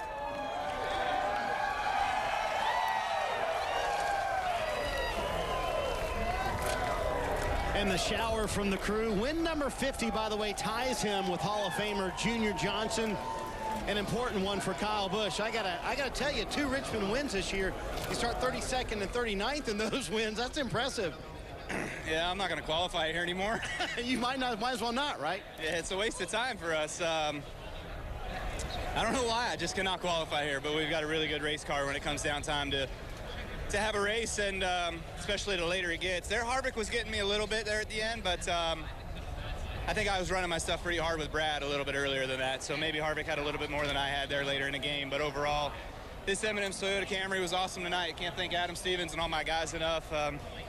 Great job of working on this thing and getting it put back together overnight and or today, and being able to get it ready for tonight to be a great race car. Also want to thank NOS Energy Drinks, Cessna, Ream, Stanley, DVX Eyewear, Black Clover, and of course the fans, Rowdy Nation. It's awesome to come out here. I saw a lot of 18 gear here this weekend, so really fun to see that and be able to put on a good show coming from the back all the way up to the front and win for all those guys. I know it's always fun to get a win. You said I need some pain medicine. You got a little headache going on? No, my back's killing me. So you're so on edge here that you're just trying to feel the race car the entire time, and you're clenched. You can never let go. You can never relax, and it's just that way the entirety of this race. And with long runs like that, it wears on you a little bit, especially when you get to be an old man. Not an old man yet. Kyle Busch in victory lane just shows you the effort these guys go through, never relaxing for a moment, Rick. Pretty impressive effort also turned in by Martin Truex Jr. Kelly caught up with him moments ago. Martin Truex Jr. wins stages 1 and 2. Looked like he had the car to beat. Made a great recovery from the penalty on pit road to get back to 3rd, but maybe a handful of laps more. Could you have gotten up to the 4 and 18? Another pit stop, maybe. You know, we used it up there at the end trying to get, you know, I think we restarted 8th on the outside, and to get back to 3rd, we kind of were used up at the end. But man, what an awesome race car the guys brought me here, and Auto Owners Toyota was fast. It was really good all day. Just man, I don't know what we got to do to win this race. We've probably led more than anyone here ever that's not won it. It's crazy, but wasn't meant to be tonight. Hell of an effort by the guys, and good recovery by the guys on pit road. And thanks to all you guys back in Denver working your butts off to bring these fast cars, and just keep digging. We're moving on, so that's really the name of the game, and hopefully we'll win it when we'll get the win when we really need it. Sure. You match a career best finish here at Richmond with that 3rd place finish. Given your situation now moving ahead to the Roval, what is that race going to be like for you? Yippee! Here we go. You know, just it's going to be fun. I mean, I feel really bad for the guys that are going to go in there and have to do something. I mean, I think everybody's scared to death of that place. So we're going to go have some fun and see if we can't get some points. See you there. Thank you. And a big smile out of Martin Truex Jr., even though he didn't get the win here on a short track, which he continues to seek. And by the way, he was right. He has led the most laps of anyone who hasn't won at this racetrack. Now, I thought it was impressive. The top 12 positions, all playoff drivers.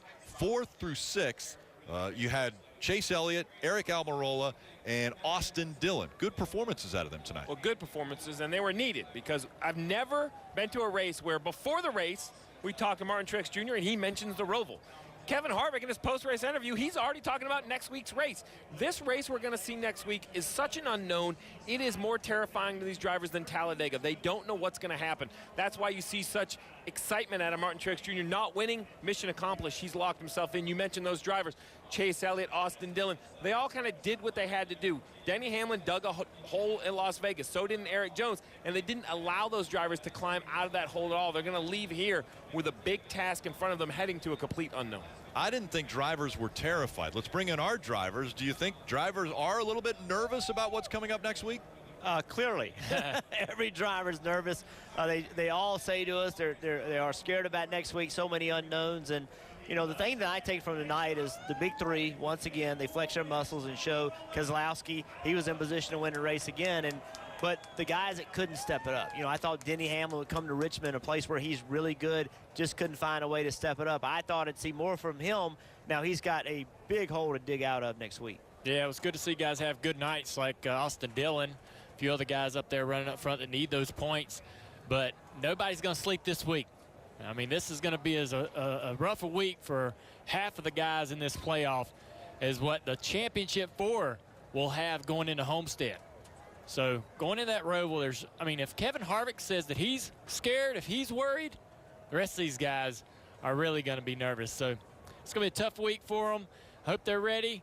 I'm ready. I'm ready to go now to go to that Roval and see what happens. It's going to be an exciting race, and we're going to find out who actually gets into the next round and who doesn't. And what makes it so hard for those guys that have ground to make up is they can't go right around. Kevin Harvick's in position where he can just have a solid day. He could probably finish 20th and be okay. But all those other guys, they have to go attack the racetrack. They have to go race each other. Well, you're going to go to a place you've never been to, a place where we've seen all these wrecks in practice, so many unknowns, and you have to attack the racetrack. That's a recipe for disaster, but they have no choice. Well, Jeff, you mentioned 20th. He could actually finish 37th, and he would still advance. But he doesn't want to do that. He's definitely nervous. It's time now for the NASCAR America Post-Race Show with Krista, Kyle, and DJ. And they will be over there with the trophy here momentarily.